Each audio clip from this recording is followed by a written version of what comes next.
That's right. It's time for the Dog and Chicken Show.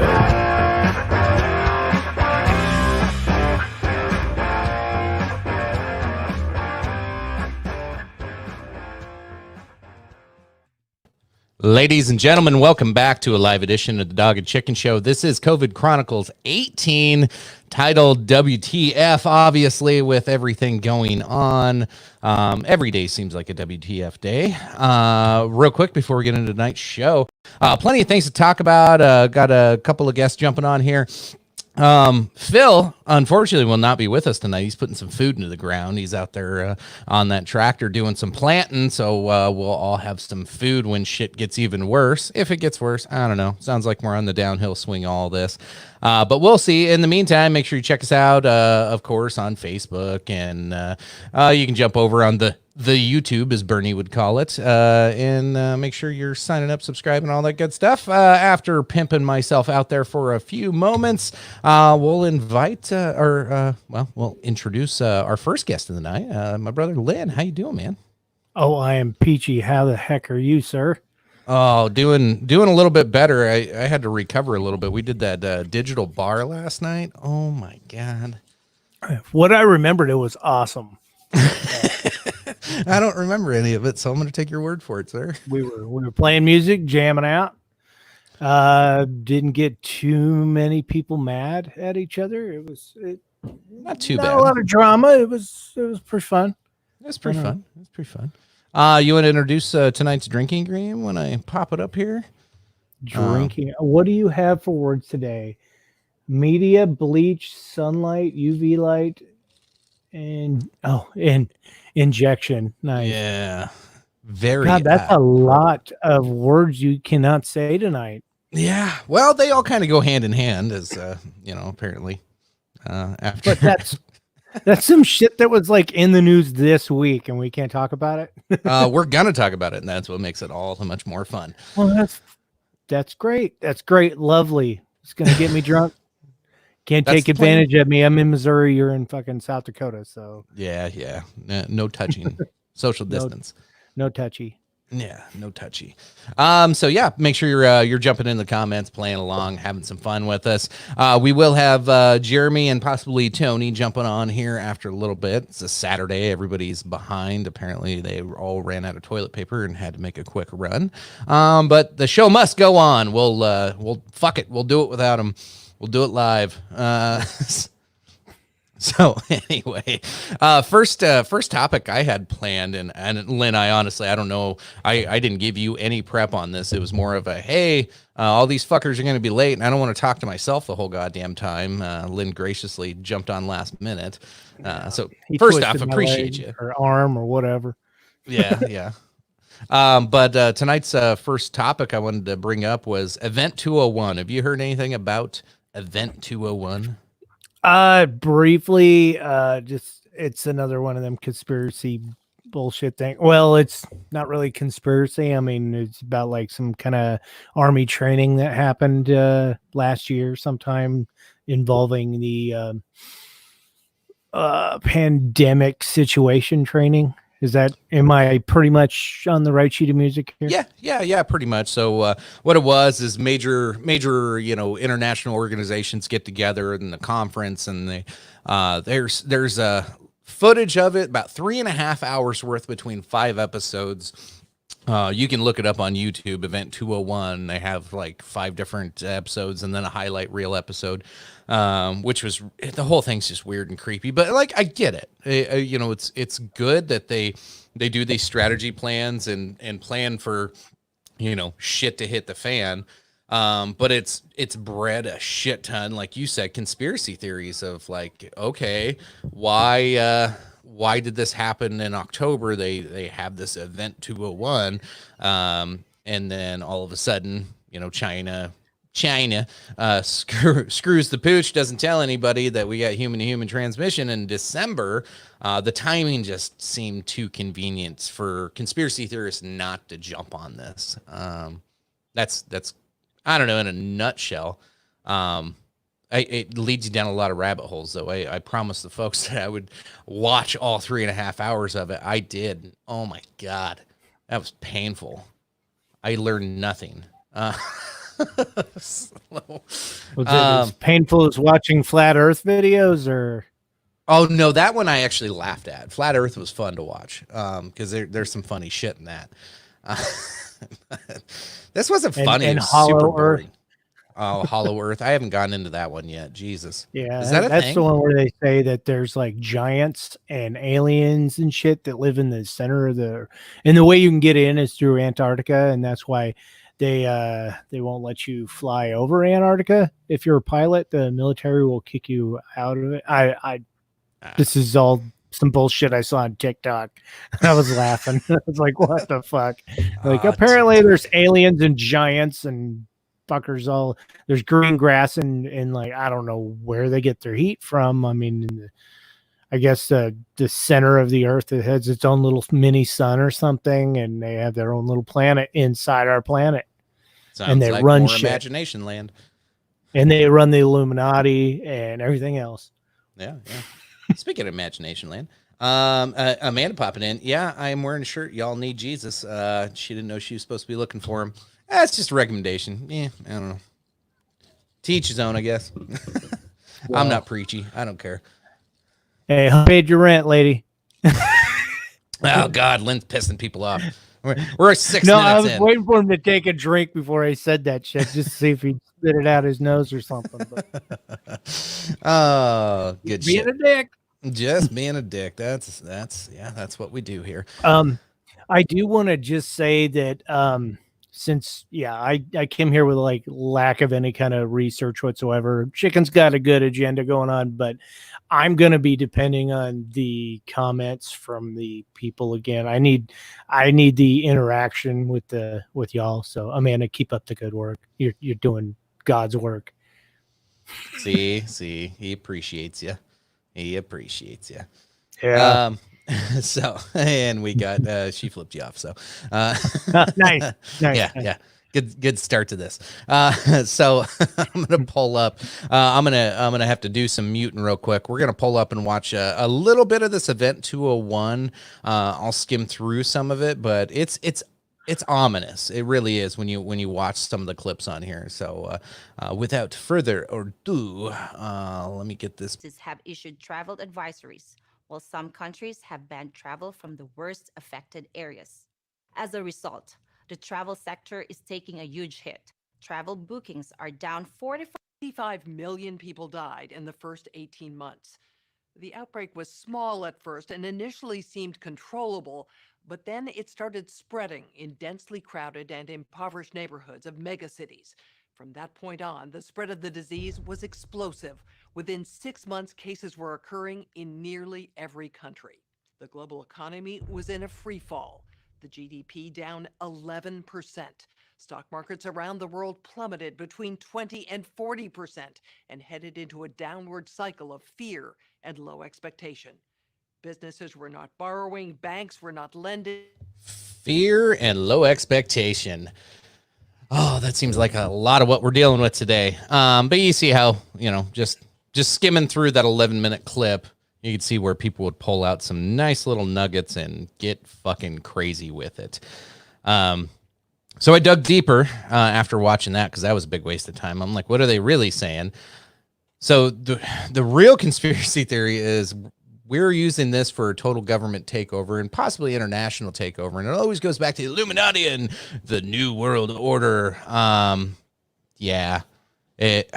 don't know. The most, the most educated one, I guess you could say, that made the most sense or could be plausible maybe was the climate control or the Green New Deal stuff and the global climate was one that they've been working on for a long time to take over the world economies and create the new world order. But that wasn't enough. Nobody was listening to it. So they had to create a pandemic. And so, I don't know.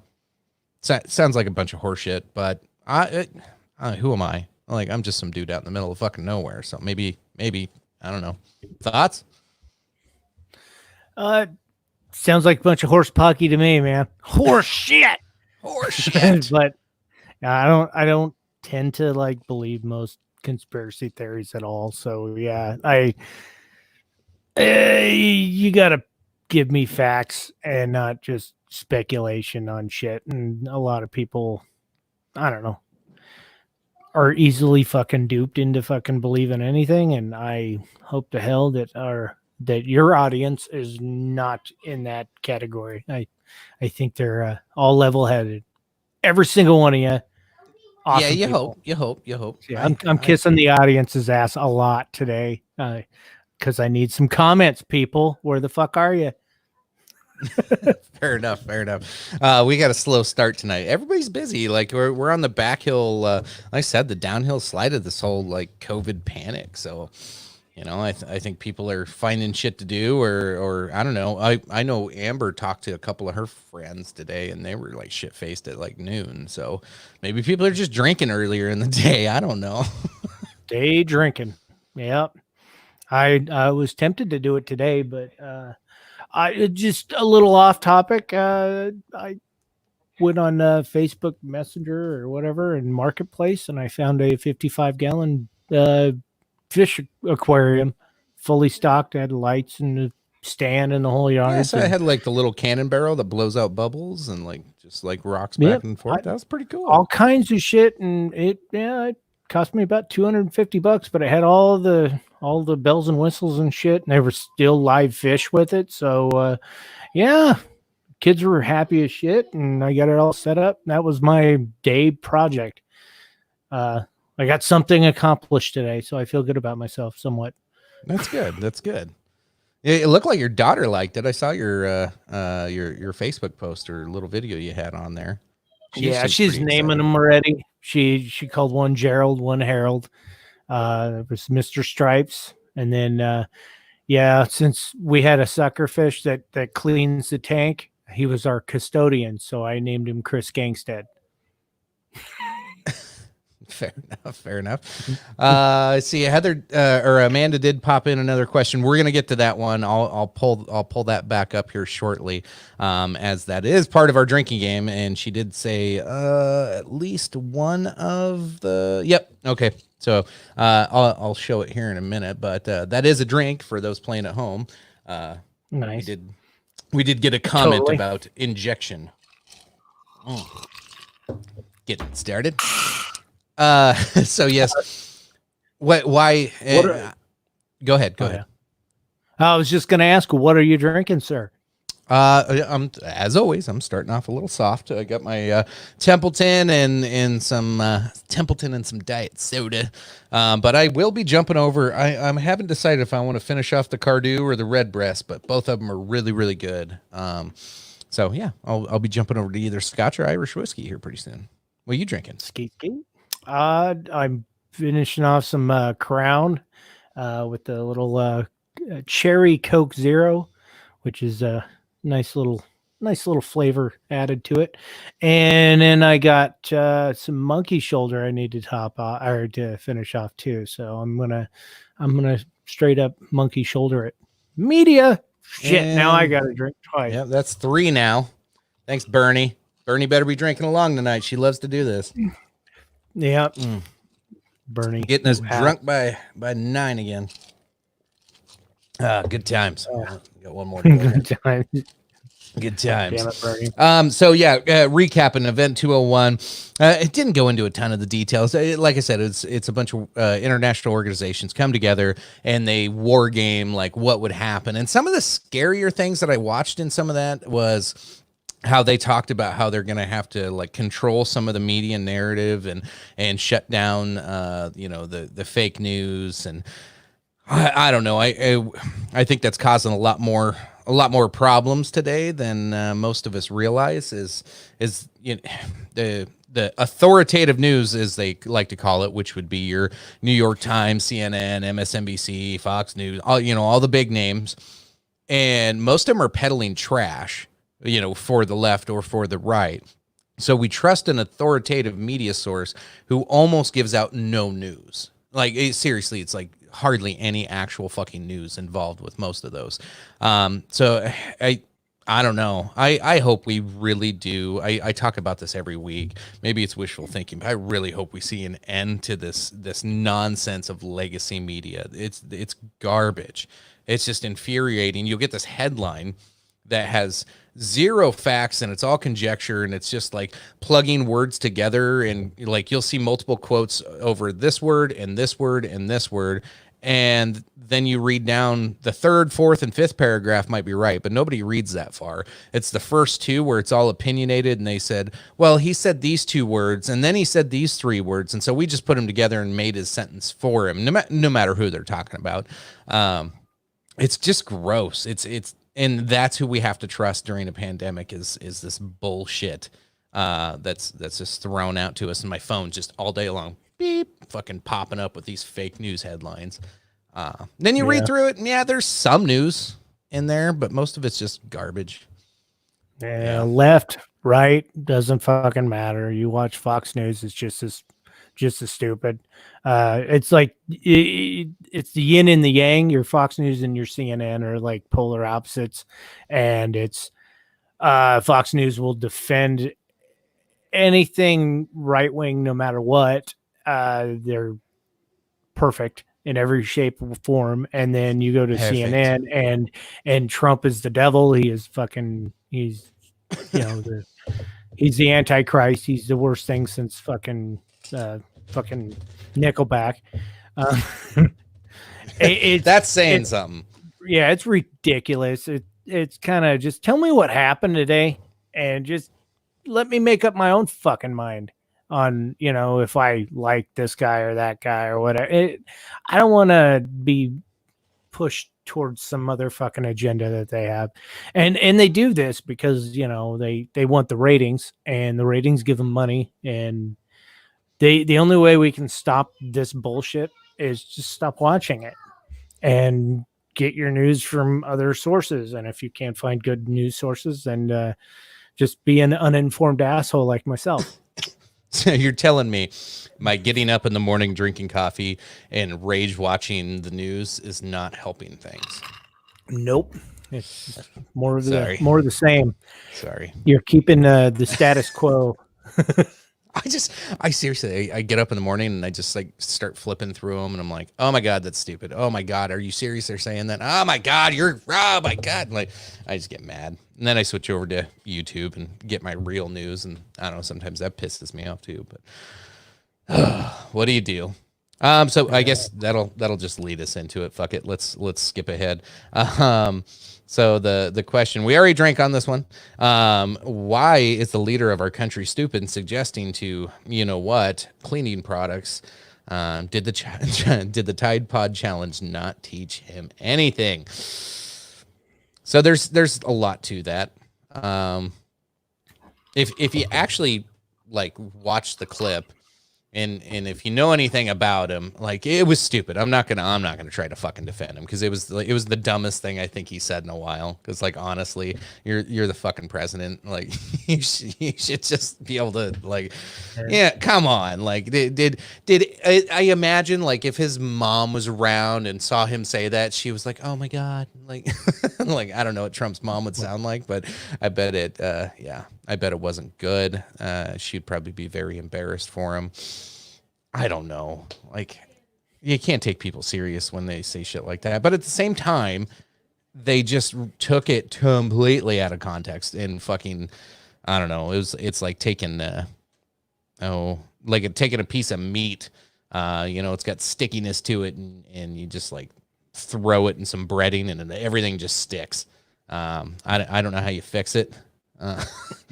Like, they just, oh God, he walked into it. Yeah, he come back the next day trying to say he was being sarcastic about that shit, and just, dude, you just kind of just said, yeah, you got me. I said some stupid shit, and just been done with it. It would have been fine, but he didn't. He doubled down on the, oh, I was being sarcastic. I was being a smart ass. Y'all didn't catch me. It's like, no, dude, you just said some stupid shit. It was just, And you know what the bad part about it though is it just caused everybody to not pay attention to what the real news was on that press conference, because they came out with the presentation that, hey, like, heat and humidity and sunlight accelerate the killing process of this virus. Okay, that's good information to know. But then he just had a stupid thought and supposedly a question afterwards. I don't know. But yeah, all the actual information that came out of that was just fucking negated by his dumbass comment. So I don't know. I can't. Yeah, you can't stick up for shit like that.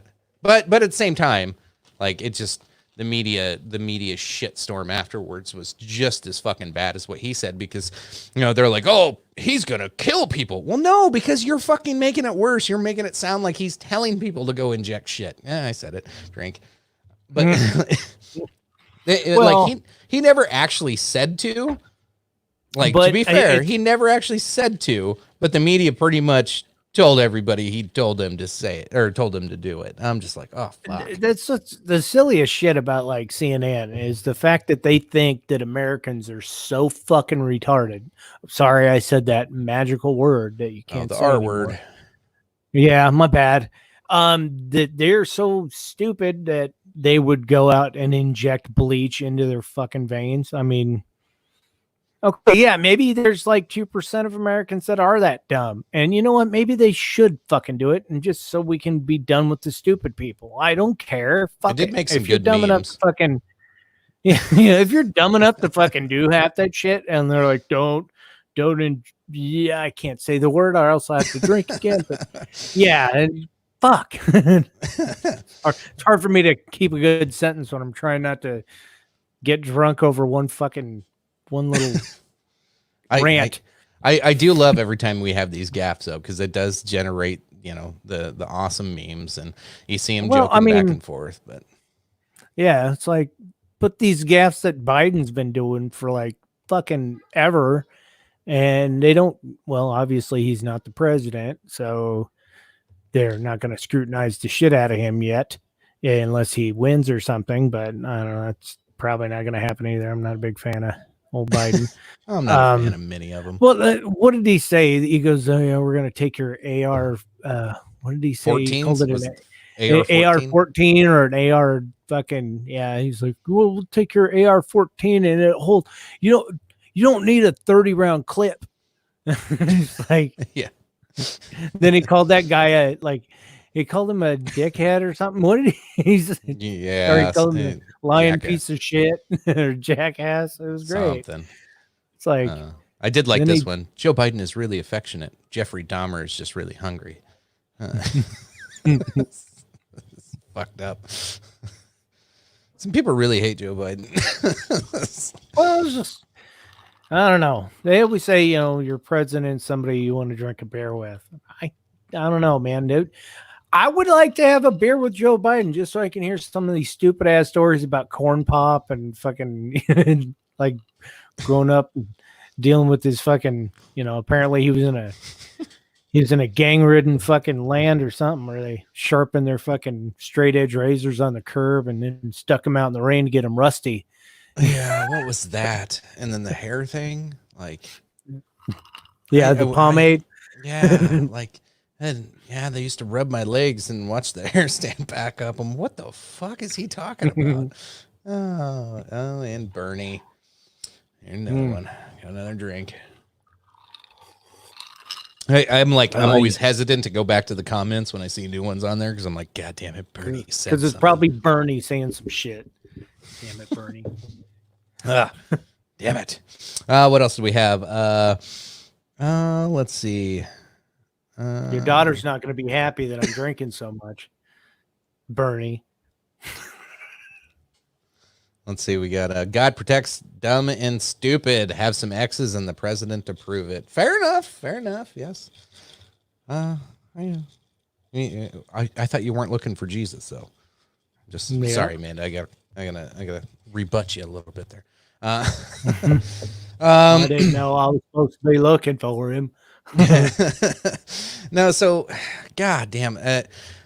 I don't know, like I in a way I kind of hope they keep doing these daily press briefings, but like that was the latest one. Like CNN had like a little shit storm with themselves and writing stories about themselves, which is just weird. But that aside, like, so they Trump had requested that the CNN lady that always argues with him, that's sitting in front row, requested she switch with somebody like towards the back, and they swap places. They wrote a story about that. They didn't switch. Neither of them agreed to switch, so they kept their same place. And then the last briefing they had, they came out, talked for 20 minutes, and Trump saw they didn't switch, so he was like, "Fuck it, we're done. I'm not taking questions," and they fucking walked out. So I don't know. I kind of hope they keep them going, because it is very entertaining. I am having a good time watching them, because just watching them argue it's fun. It really is.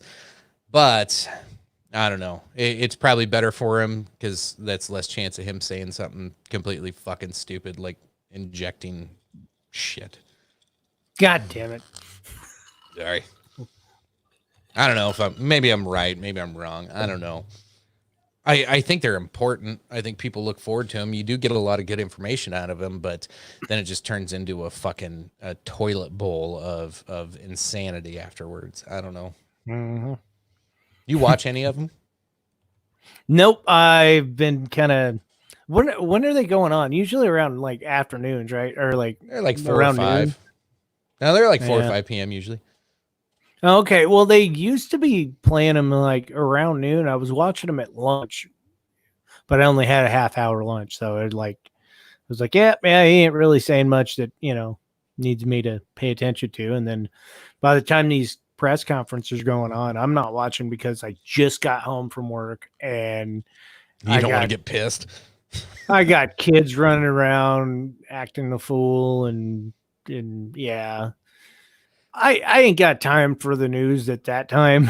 We got to worry about supper and getting shit, rounded up. School work that we had to finish for the rest of the day, because we're all teachers now. And yeah, I can't wait for my summer vacation where I don't have to teach. Yeah, I'm ready for school to be out too. I'm doing fractions right now, and I'm just like, oh my God. I don't know. It gets annoying. But whatever, man. That's what we're supposed to do, I guess. I was one of the two that tangoed, so now I got to fucking deal with it. Yeah. Right. Right.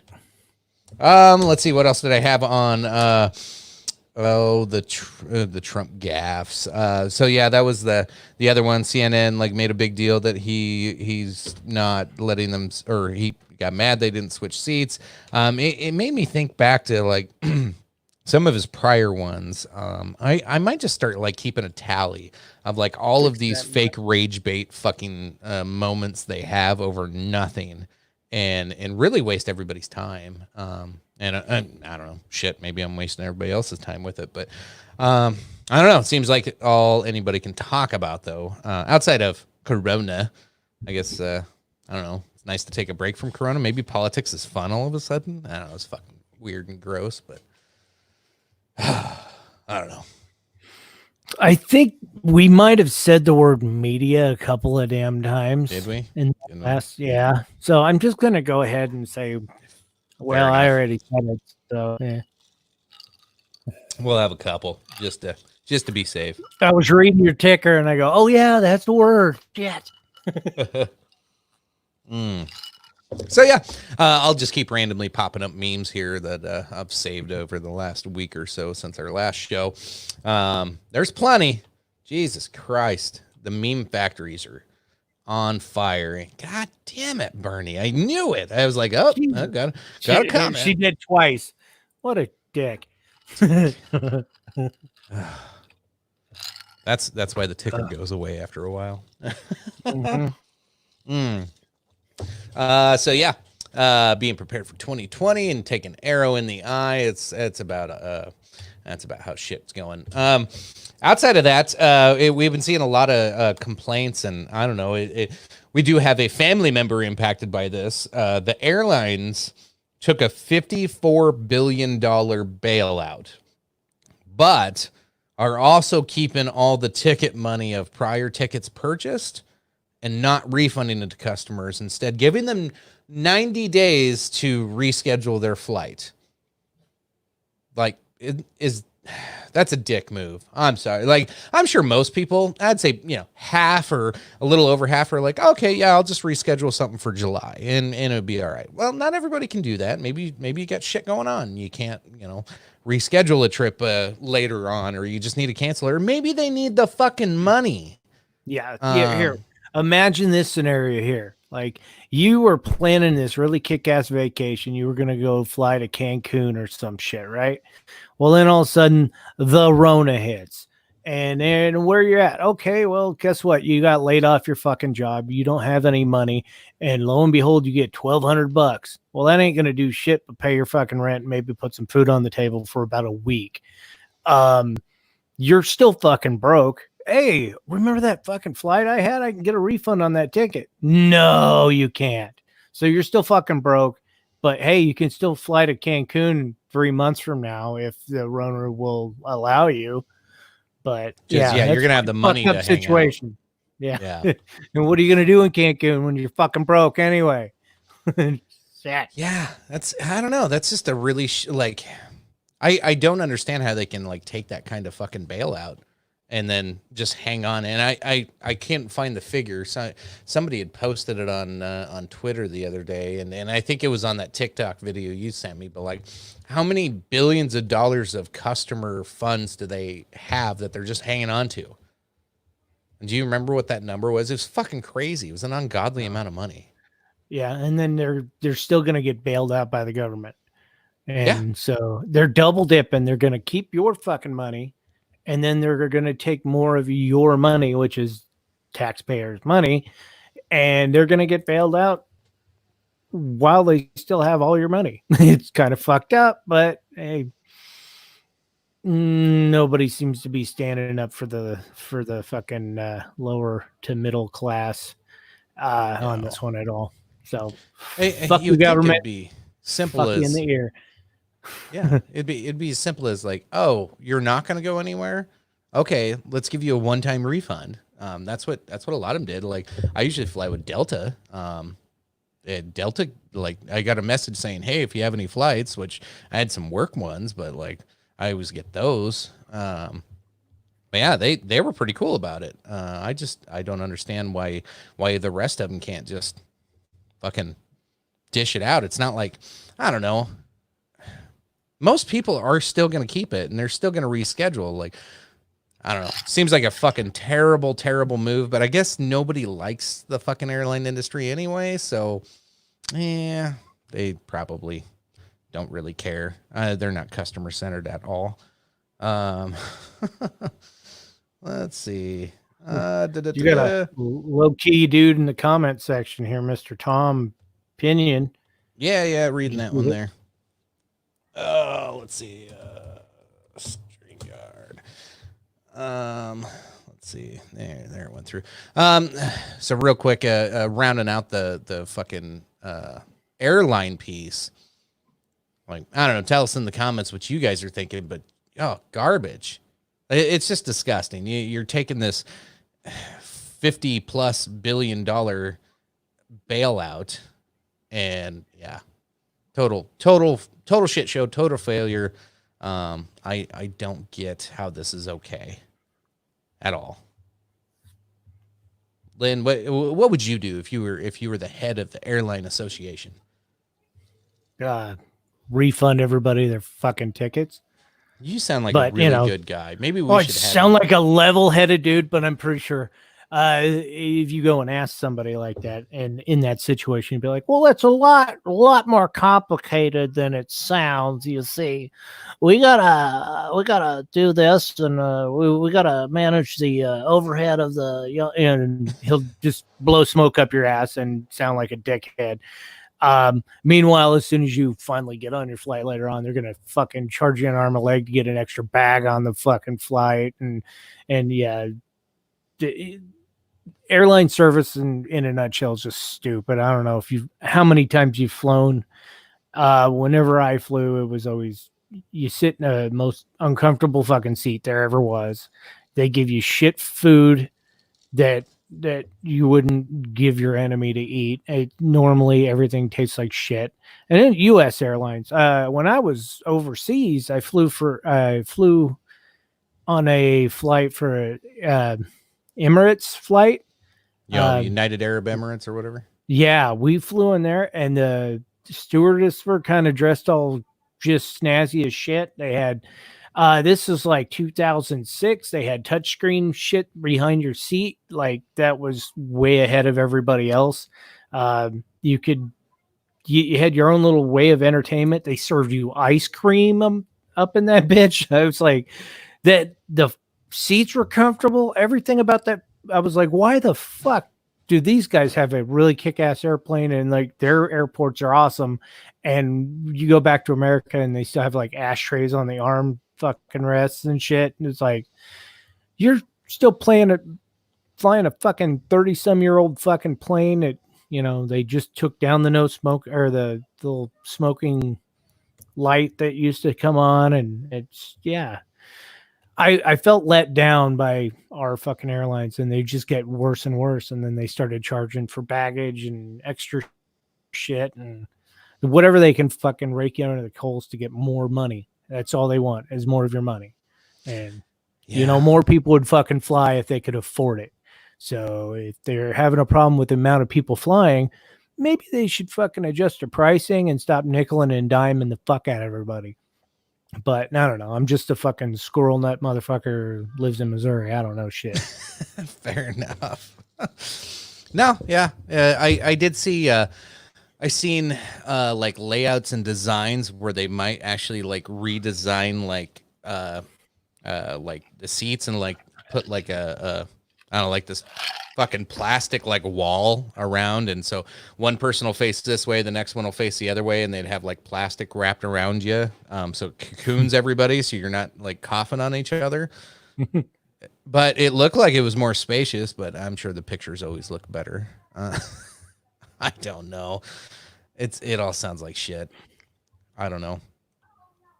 And we got questions coming in for future flights. No, nothing to worry about unless you wanted to cancel it. That's what we're discussing more. So is if you got a flight in August and you want to go, you're good. Like as long as the Rona doesn't fucking destroy everything else. As long as you're good to go, you're good to go. But yeah, that's August. I probably wouldn't worry about that shit until around like July or August. Find out how the Rona's treating you in fucking late summer, you know? Yeah. Kim Jong-un. Yeah, there's sources saying that he kicked the bucket. But it came from TMZ, and that's even worse than CNN. And that's saying something. Hey, didn't TMZ get it right with fucking Kobe though? Yeah, I mean, they let everybody know before his Kobe, wife. I just think of the memes. Yeah. Terrible. Well, I mean, they let America know before Kobe's wife. So if TMZ, you know, they find out about a death, they're just gonna jump right in on that, you know, because they're kind of dicks. Yeah. I don't know. Who knows? Maybe they'll come out with an official announcement here before we end going live. I'll be keeping that. My phone's always giving me stupid ass updates on news throughout the night. So yeah, they said it was a reported botched surgery for his heart condition that he had.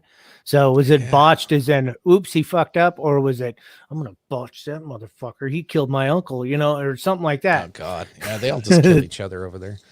That's yeah, weird. he's just getting revenge. That doctor's probably, little did you know, I've hated your family for years. Ah, damn it, Bernie.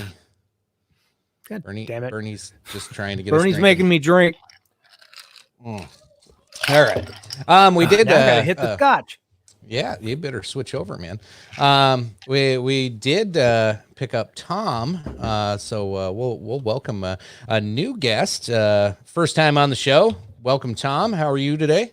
Hey, I'm doing well. Thanks for letting me come on. Yeah, absolutely. Tell us a little bit about yourself. Where are you from? What's the skinny? You got a show to promote? Any of that good stuff? Yeah, I do a show called Tomfoolery. It's on Facebook. It's the Tomfoolery Podcast. It's on all podcast platforms, including YouTube. We do video. I actually just started using StreamYard today for my streaming Saturdays show. So yeah, go check it out. We do politics, philosophy, stuff like that. Awesome. Sounds good. Nice to check meet that you, out. Tom. So this is actually a podcast that stemmed from we never really did live shows, and one day we started covering debates with my buddy Phil, and we were doing live streams after debates and reactions, and then all of a sudden COVID happened, and so it turned into the COVID Chronicles. So this is our 18th live show just about COVID. We're getting tired of it, but hey, we're we're milking this son of a bitch for everything it's worth. Very cool. Well, I did want to come on. I from what I can tell, the airlines are not a highly profitable business, and if they don't get bailed out, there's a very good chance that we just don't have airlines if people aren't buying tickets for a long time, that they just disappear. And I'm wondering, I think it's better that the government also help out their citizens and the airlines. But I guess my question would be, what is it that you guys don't like about the airlines being bailed out right now? It's not that I don't like them being bailed out. I think my objection is you have consumers' money being held because they purchased a ticket and they wish to cancel that ticket. The airlines are, in many instances, not all of them, I know some of them have given full refunds, but there's some of them, like Frontier Airline, I'll just shit on one right away. Frontier Airlines will not give refunds to their consumers. Instead, they're giving them 90 days to reschedule their flight or trip and kind of giving them a voucher.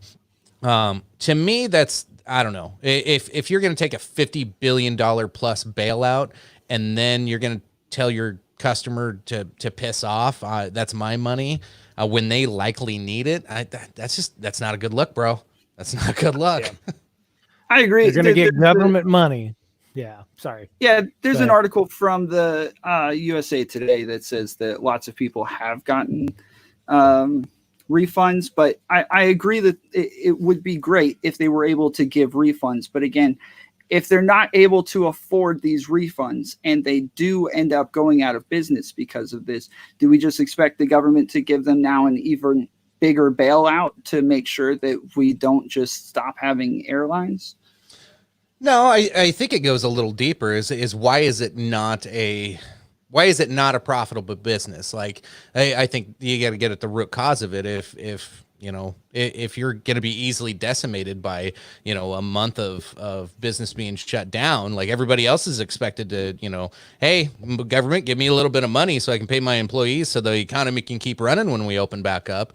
But if my profit margins are that short, I don't know, maybe I'm not in the right business. You know what I mean? Like, I think that, I don't know. They probably need to look at their business model is kind of what I'm saying. I agree. A lot of the issue is, I'm blanking on the word, but it's government putting lots of regulations on them. Oh, yeah. And the more regulations they have, the harder it is for them to become profitable. And over time, they definitely have seasonal times when they are very profitable, and then other times when they're just not at all. And so you can imagine, especially with coronavirus, even if they were still doing flights, most everybody would not want to be taking flights right now, and they would still be having issues no matter what. So the whole coronavirus thing has to be ridiculously bad for them and their shareholders. And I can't imagine what we would do if they all did go out of business. Like, would we expect other big businesses to then go and buy out these airlines and instead of our government doing it? It's probably going to happen. You kind of post it as a hypothetical, but I think it's the crystal ball. It's going to happen regardless of, the lack of success or what minor success they may have. Yeah, I guess instead of them disappearing, it's probably true that somebody would end up putting some money into it. But the more and more it looks like it's not a profitable business, the less and less likely it is that anybody else would want to get into that. And especially when you see things like this, like the coronavirus, where they just lose all business no matter what, and they're sitting there with hundreds of airplanes that probably still have to have maintenance on them, and they still have to continue having people working, even though there is absolutely no income coming in, no cash flow whatsoever. I agree with you guys. It would be great if they were able to give people refunds on their tickets that they had already purchased, but I just don't know how realistic that is. No, you make good points there. I don't know. It's not a good look. I still want to paint them as bad guys. I don't give a shit.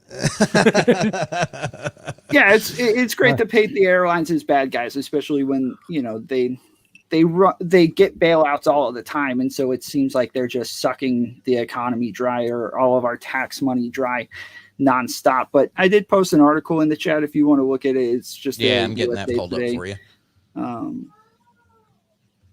It's coming. Here we go.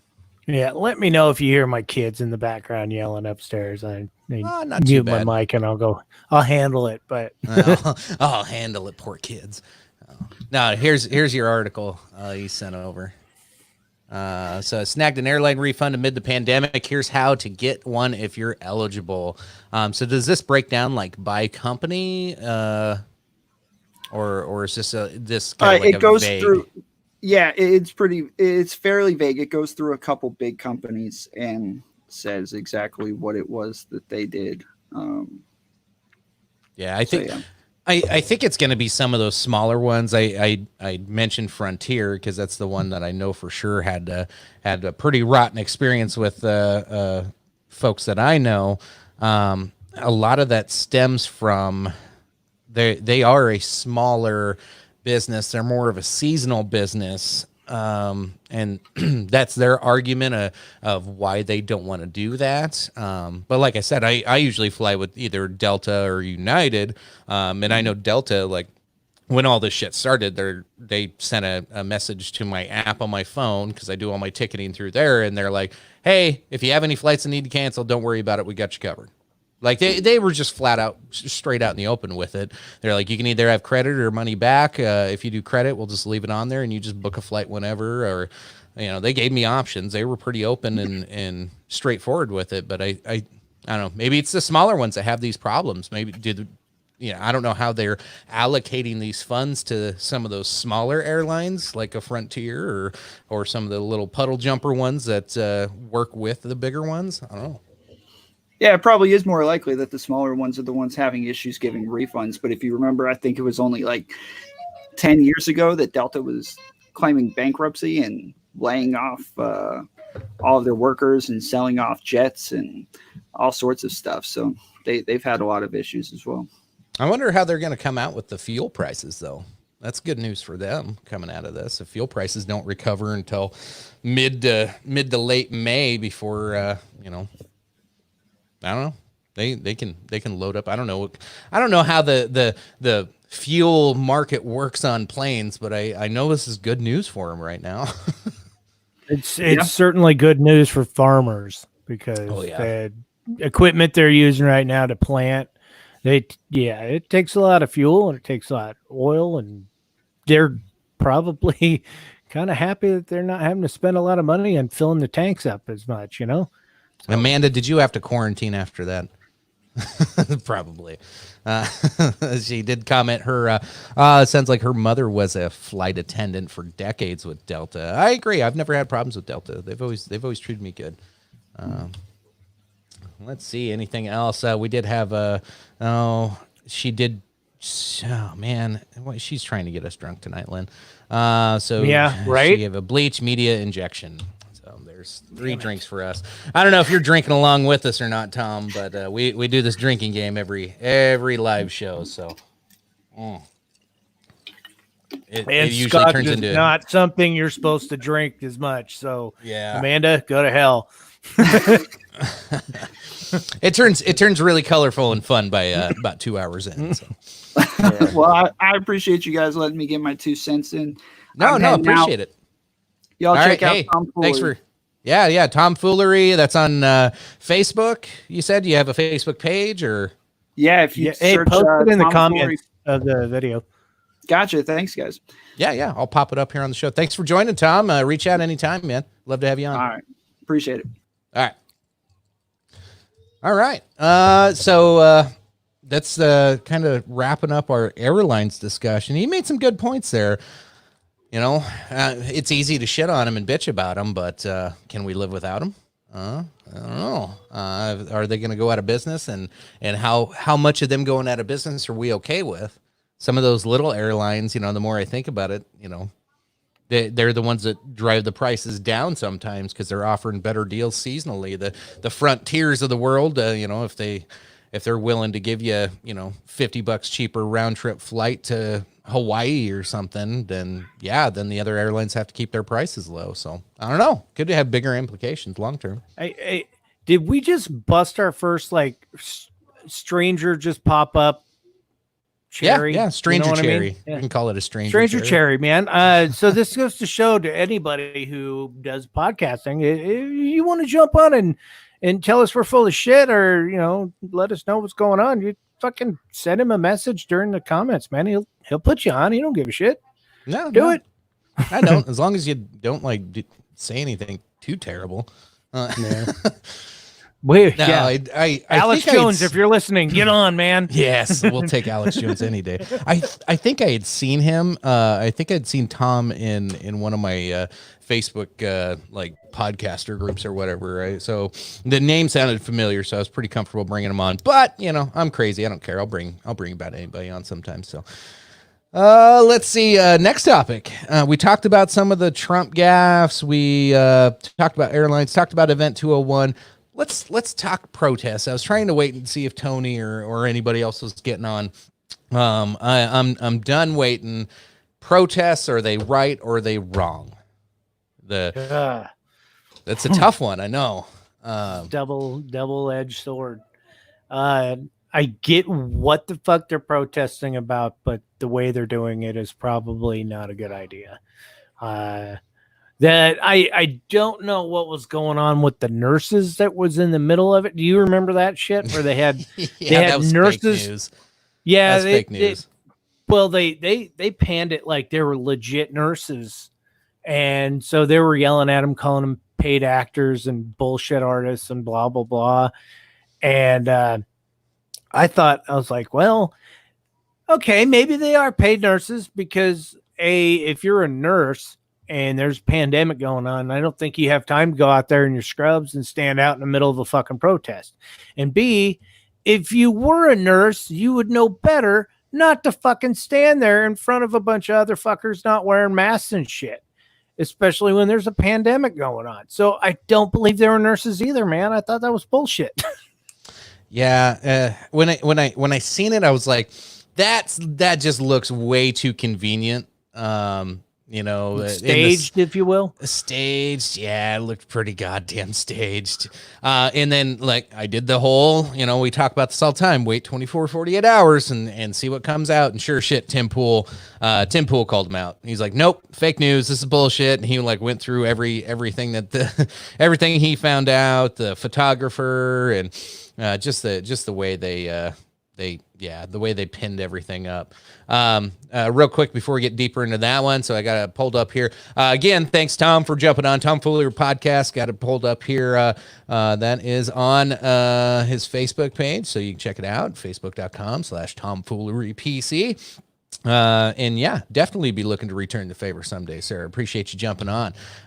Love having the thoughtful discussions, especially with random strangers, and brought up something because we had an echo chamber right there, and me and Lynn were just going to agree with each other on everything on airlines, and he brought up some good points, so loved it. Good stuff. Please, if you think we're full of shit, get on. Tell us. Tell us. So yeah, back to the protest. Damn it, piece. Bernie. Sorry. We can never have a conversation. Bernie's going to interrupt with us drinking. Oh, I'm drinking scotch, Bernie. Be nice. So yeah, the nurses. Yeah, it was definitely. It was like I'm 99.9% sure that shit was staged. However, like, I'm not saying that nurses aren't upset somewhere and that nurse communities aren't wanting to protest. I just don't see somebody telling you not to protest is going to come out to a protest and not practice social distancing. Like, it makes no sense. Like, the whole thing just was like way too convenient. It looked like a really nice clickbaity article to have. And then it was like they were wearing their masks and they had it like twisted sideways. I was like, I'm not a medical professional, but I don't think you're supposed to do that with your mask. But, and then the sunglasses thing, I don't know. It was just too good to be true, obviously. However, like, should people be protesting? You know, in the midst of what we know about this disease, is it a cool thing to do, or are people that upset? Should they have their guns, Lynn? Should they be protesting with guns? I think I saw one of the ladies on The View was like, if you bring your gun to a protest, you're a terrorist. I'm like, whoa. You like, watched The View? No, I just saw the news clip. Oh, Like, I okay. told you, I rage watch the news every morning, and they like played clips of her. I was like, ugh. So guns? Protest? Yeah, Second Amendment shall not be infringed. I don't give a fuck. Take your guns wherever the fuck you want to. Hey, hardcore on the 2A. Yeah, I what I seen, and I've seen it across, and it's not every media source or late night talk show, but God damn it, there's a lot of them trying to make all the protesters sound like they're stupid, uneducated. That doesn't ever work. That's like, and these are all the same people that are bitching that Trump's president. That's how he got elected. Is, you remember the deplorable shit? Like, stop it. Like, name calling and disrespecting people that are protesting does not ever work. I just, it's so frustrating to see people that dumb telling other people they're dumb. I'm like, what the fuck are you doing? Yeah, you're poking the bear, and if the bear is the population that actually goes out and votes, yeah, they're gonna beat your ass every time by voting. All they gotta do, because you guys wanted Bernie on the left, and all they needed was young people to vote him in, and guess what? Them young people didn't fucking show up, and now you're stuck with Biden. So, yeah, stop poking the fucking middle-aged white guy, because they're the ones to go out and vote. I'm sorry, but that's just how it is. Yeah. What about the mail-in vote piece? Yeah. What's that gonna do? Like, I've already seen a lot of people pushing for this mail-in voting. Well, I mean, mail-in voting goes on. Fucking usually absentee ballots and shit like that. I mean, that there's never been an issue with that before. And I don't know why there's any kind of recourse of like, if that's a bad thing or not. I think absentee voting would fucking work. I think mail-in voting would work. Some people think that there's ways that you can rig it to fucking get an election rigged or some shit, or like get not the proper votes counted or whatnot. But I don't know if we have a direct study on that or not, if that shit's legit or not. I'm still in the mindset of, if you think that the elections right now aren't already rigged, like, you're fucking crazy. Like, I'm sorry. The thing is, if you can get millions of people to fucking vote on American Idol for some dipshit to get up there and sing, and all you have to do is text this number and blah, blah, blah. How easy is it for you to have everybody, well, a large majority of Americans have a fucking smartphone of some sort, right? Right. If they're a registered voter and there's a way you can get a secured site or an app on your fucking phone that proves that you are who you are, why the fuck can't we do some voting online and like have it?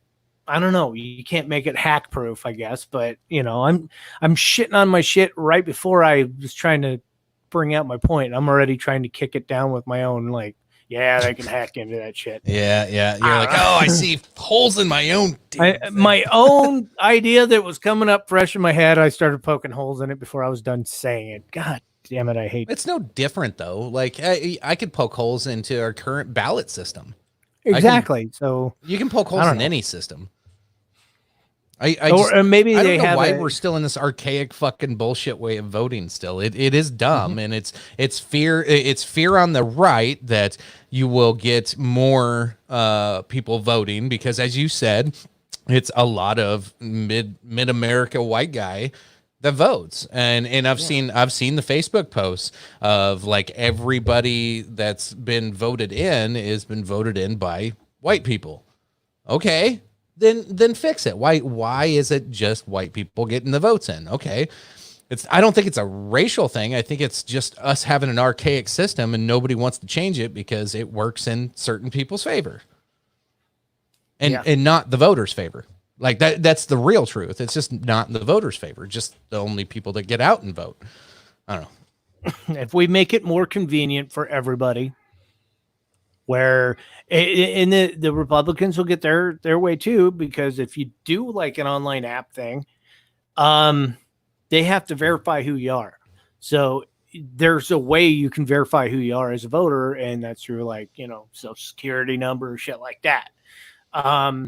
If you're a legal citizen and you're a voting age and you could get in through this fucking hypothetical fucking program that is not real in any way, shape, or form that I'm inventing in my head as we're talking, then you would get your voter ID, that the right ones, and you would get the ease and accessibility for everyone that the left wants and that most moderates want.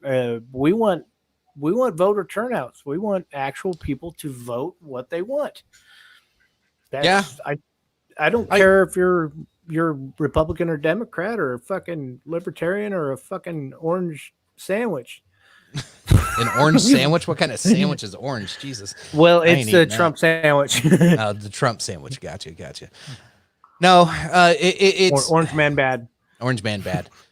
It is frustrating that we are so far behind on voting though. Like it shouldn't be that hard today. Like, honestly, like you said, there's ways to secure this. There's obviously way smarter people out there than anybody that, let alone, anybody we know, but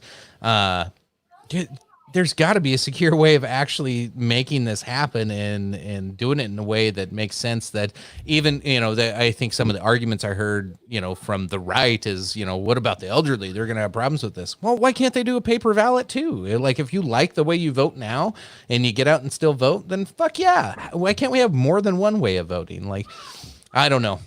It's I don't know. People are shit all over it, I guess. It's one of those never-ending arguments, and I fear it'll never change. We're just gonna stay with status quo because, hey, we like status quo.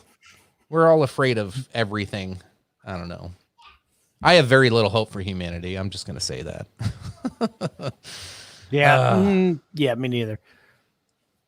And I saw Merck's comment there. I'm not sure where we were going with that, but I don't know. It was kind of like his own rant, and everybody has their thought process. But I'd like him to kind of maybe explain what the hell he's talking about, because it's kind of jumping everywhere. It's kind of neat. That was a long sentence. Mm-hmm. Very long sentence. Yeah. So. My thoughts on the protests, I don't know. So, you got the people thinking that you're going to put people in harm's way by leaving your house. It's easily, something you can counteract and say, well, then stay home if you're afraid of protesters. I think the news and the professionals and everybody that's credible has made this obvious that it's going to spread. And if it hasn't already, it's going to spread more. And the whole idea is not to stop the spread. Obviously, we're trying to flatten the curve. I'm fucking tired of hearing that.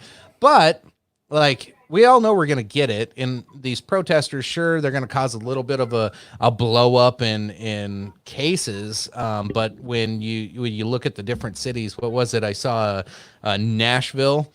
They had, 24 deaths so far compared to the 20,000 in New York City. So I can see where some of these cities are a little bit more open to, hey, why, we don't have 20,000 deaths like New York City. Why are we fucking shut down? I can see where they're thinking this way.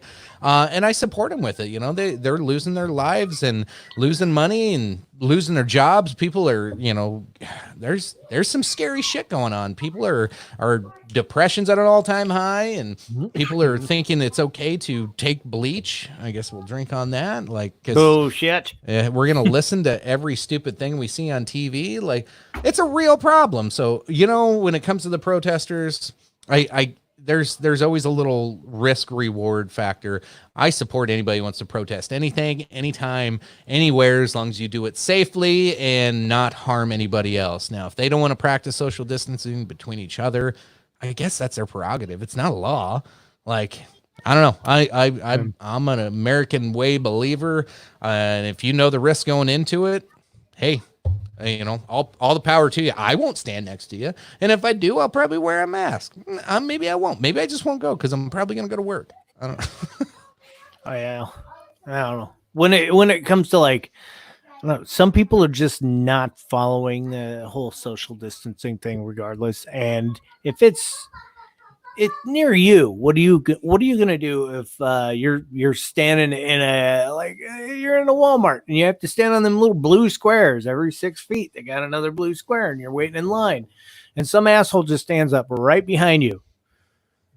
Like, he could just lean forward and stick his finger in your bum. I mean, it's that close. And you're like, what the fuck is this guy? Don't he understand the little blue fucking squares and what they mean? You got to stay the fuck back, and they got signs everywhere. But apparently they just want to get all up in your shit and just stand right there. My cure for this was to just start fake coughing. And I turned around and I just started fake coughing right towards him. Oh, Jesus, you're gonna end up on the news. You're gonna get thrown in jail for that. Well, no, he wasn't social distancing, so I was like, and he looked back and his eyes got all wide. I said, "That's what the blue squares are for, dickhead." And he turned around and he stood in his little blue square, and I was like, "Bye." But I've seen the memes where like people can't stand in the blue squares, but a pigeon can. Like, there was a pigeon, a pigeon sitting there, like, "Are you literally dumber than a fucking pigeon?" Some of that shit was good. Bernie brings up, says a stimulus check for a deceased woman was deposited and her husband wonders what to do next. I don't know. I suppose I would hold that money until it's time for them to ask for it back. Yeah. I have a feeling somebody's going to ask for it. As if they don't ask for it this round, that money's. Yeah, they will eventually. They're going to ask for that fucking money back. It's I did read another article. Some dude in like Tennessee, I think. He got a stimulus check in, right? And he went to go check his ATM or something. He was just pulling out some money, and he looked at the deposit, and it said like $8.6 million was in his account. And he goes, "What the fuck?" And he went. And he went Thanks, and he Uncle rechecked Sam. it. Yeah, he went and rechecked it, and then his stimulus was in, and he had normal money. But like for 10 seconds, he was a fucking millionaire. And then he like double checked it, and the bank goes, "Nope, looks like they pulled it right back out." But he has like this his receipt of his balance check, and it said that he had $8.6 million or some shit for a few moments. Moments. Oh, I'm gonna bust into the last of the Cardew. I hit that hard. I drank fucking this whole thing in one night. Jesus, it's good stuff though. Not saying you have an alcohol problem. Nope, I'm not out. It's not a problem. You're not out, so you don't have a problem. Cardew 12-year, good stuff. Oh, that's a good sipper right there. Yeah, I'm still rocking the monkey shoulder. You might have to mute my mic. I'm going to mix a drink, so hopefully you get into some other tangent here real quick. Sure, sure. Yeah, just kind of let everybody know what's going on. Yes, will do. So real quick, while Lynn's going to make his drink and all that good stuff, of course, always got to pimp this out. Is like I said, we're on the downhill slide of these COVID Chronicles. So looking at future episodes and future events, like what's this show going to turn into? We got a lot of different ideas. Definitely going to do at least one live show a week, even after the COVID is all ended, but probably going to take the show a little bit of different direction. Eventually, we'll probably milk another week or so out. of the current topics, but as we start to shift this, interesting ideas and thoughts on what you're more interested in hearing from you guys on do you want to hear more about conspiracies, mysteries, just cool old stories, educational pieces, historic topics. We've done all of it. We've done sports. I don't know. You name the topic, we've done it. Me and Phil kind of specialize on more of the political arena. I'm more news based, and then Tony's all about sports and wrestling, and I love conspiracy. So you got a nice little group of us here that can bring up just about anything. So love to hear from you folks, and probably cut this into a little promo clip and post it out there. But anyway, it looks like Lynn's back with us, so I can not have to just ramble on and fill time. We don't want to have dead air. What's that?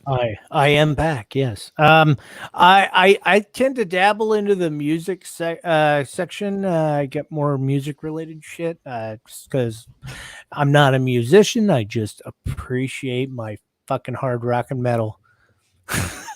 Yeah, fair enough. And people want to discuss things on the music end too, and music, movies, video games. We're still chatting on shit like that as well. That's Kevin's more of a specializer in the video games genre. I'm strictly a one video game a year type guy. Usually buy one and yeah. But anywho, on to bigger and better things. What do you got for us, Mr. Chicken? Last couple of things. We can talk a little bit about Joe Biden. Now there's some. This is how terrible CNN is. All right, that's where I'm going to open this one. CNN sat on this story that this lady's claiming that Joe Biden sexually assaulted her back in '93. They've had footage of that lady's mother calling into Larry King Live and asking how they should handle it without giving, Biden's name. But they've sat on this clip this whole time. Another news organization rummaged through all the old clips and found it and broke the story. They took CNN's footage that they've been sitting on for fucking almost 30 years and broke their own story. I don't know how the hell, can you be embarrassed about that yet, CNN? Jesus Christ! How is this? How are they still news? I just don't get it. Larry King, what the hell is he up to now? Is he still alive? I actually seen him on what was it, Dave Rubin Report? He jumped on there, talked about old days and shit like that. But yeah, I remember small a clip that I watched not too long ago. It was an episode of Larry King Live, and he was interviewing Jerry Seinfeld, and he's like, "So you weren't canceled by NBC, you guys just quit." And Seinfeld was like, "Dude, do you even know who the hell I am?" It's like, "Yeah, we quit the show. We weren't canceled. What the fuck are you thinking, man?" It's like, "We left. We were the number one slot, and we fucking quit while we were ahead, man. We were done. Do you know who I am?" Just fucking just cut him down. It was great. You gotta Google that shit and or get it on YouTube and the YouTube and take a gander. Yeah, it's like Jerry made him. I don't think that he kind of understood that Jerry was just snubbing him and making him look like a jackass. He was just sitting there going, "Oh well, it's just a legitimate question." Yeah. But yeah, he was clueless to the fact that he was getting fucking trolled. It was great. But nice. Sorry, I just random thought in my head when you started all bringing good. There was a Biden interview with Chris Cuomo. He's the CNN guy who was supposed to be quarantining, was not quarantining, even though they ran this whole special. Him being in his brother's the governor, right? Yep, his brother Andrew Cuomo is the governor of New York. So Chris, the CNN guy, was interviewing Biden. I think this was like 4 months ago. And it was funny because you know, like if you've seen them next to each other, they do look a lot alike, but like Andrew Cuomo looks like he should be Chris Cuomo's dad. He really does. Like he's aged quite a bit. And so Biden's sitting there and interviewing, getting interviewed by the younger Cuomo, and he's like, so yeah, you knew my dad, and he's like, yeah, he did a really good job in New York. And, you know, I just talked to him the other day, and things are really good. And he's like, my dad's dead. I was like, holy shit, he's confusing his brother for his dad. I was like, and this is happening live on TV. Nobody aired it. Nobody covered it. I was so mad. I saw right through what was going on, and fucking Chris Cuomo covered for him the whole time. I was just like, you could see Biden's confusion though. And that was my first sign that like, hey, this guy is fucking out there. He's losing his mind. And nope, they're still going with him. He might be going through some kind of, I don't know, Alzheimer's type fucking situation, dementia shit, dude. He's got problems like that. And I think that's going to happen is like during the election, like maybe if he wins and then all of a sudden he goes, doctors just told me that my mind don't work right. I need to quit. Bye. And here's my fucking vice president. It's going to be your new president. I don't know, man. That's just like I don't know what I think. A lot of people are predicting.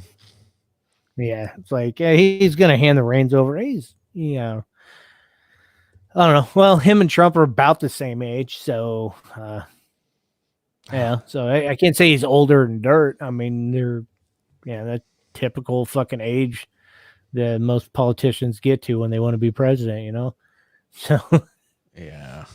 It's so. I mean, we had a couple young ones. We had Clinton. We had Obama. They were pretty fucking young, but that is not the average age of presidents. They're usually typically older. Right. Have you seen Trump's latest ads where he's making fun of Pelosi? Lately, yeah. Well, the one where like she's like picking out her ice cream flavors and shit. They're like, and there's people starving in the streets and people with no jobs, and she's over here pimping out her fucking ice cream. She's on an episode of fucking Cribs for fucking what show was she being? Was it that James? That one fucking British sounding dude, the chubby British dude on like ABC or whatever that does the night like, show. Oh, I love ice cream too. I'm like, oh yes, everything. Let's do karaoke in a car. Woohoo! Yeah, chip. Fuck that guy. Yeah, fuck that guy. I agree.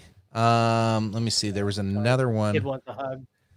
Oh. All good. Got to give the kiddos hugs. Let's see. Here's the newest one. Let's see. Like it's all of these people are just like giving, like everybody wants to make fun of Trump all the time, and rightfully so. Like the dude needs made fun of. He says a lot of stupid shit, and he gets everything he deserves. But he's smarter with what they say, and uses it against them way better than they are. It's ridiculous how terrible they are. I'm gonna play his ad here with Biden real quick. This is I just can't believe this is a thing. Here you go. This is a crisis. This is no time for Donald Trump's record of hysterical xenophobia. Biden's son inked a $1 billion deal with a subsidiary of the Bank of China. China is going to eat our lunch? Come on, man. They're not bad folks. Since the outbreak, the Communist Party has been mobilizing overseas organizations to buy local supplies and send them to China. It is in our self-interest that China continue to prosper. What a beautiful history we wrote together. Banning all travel will not stop it. The president is right. That travel restriction on China, as every public health official we've talked to said, bought the country time. That was a very smart move right there. Hysterical xenophobia. Xenophobia. I complimented him on dealing with China. I'm not going nuts.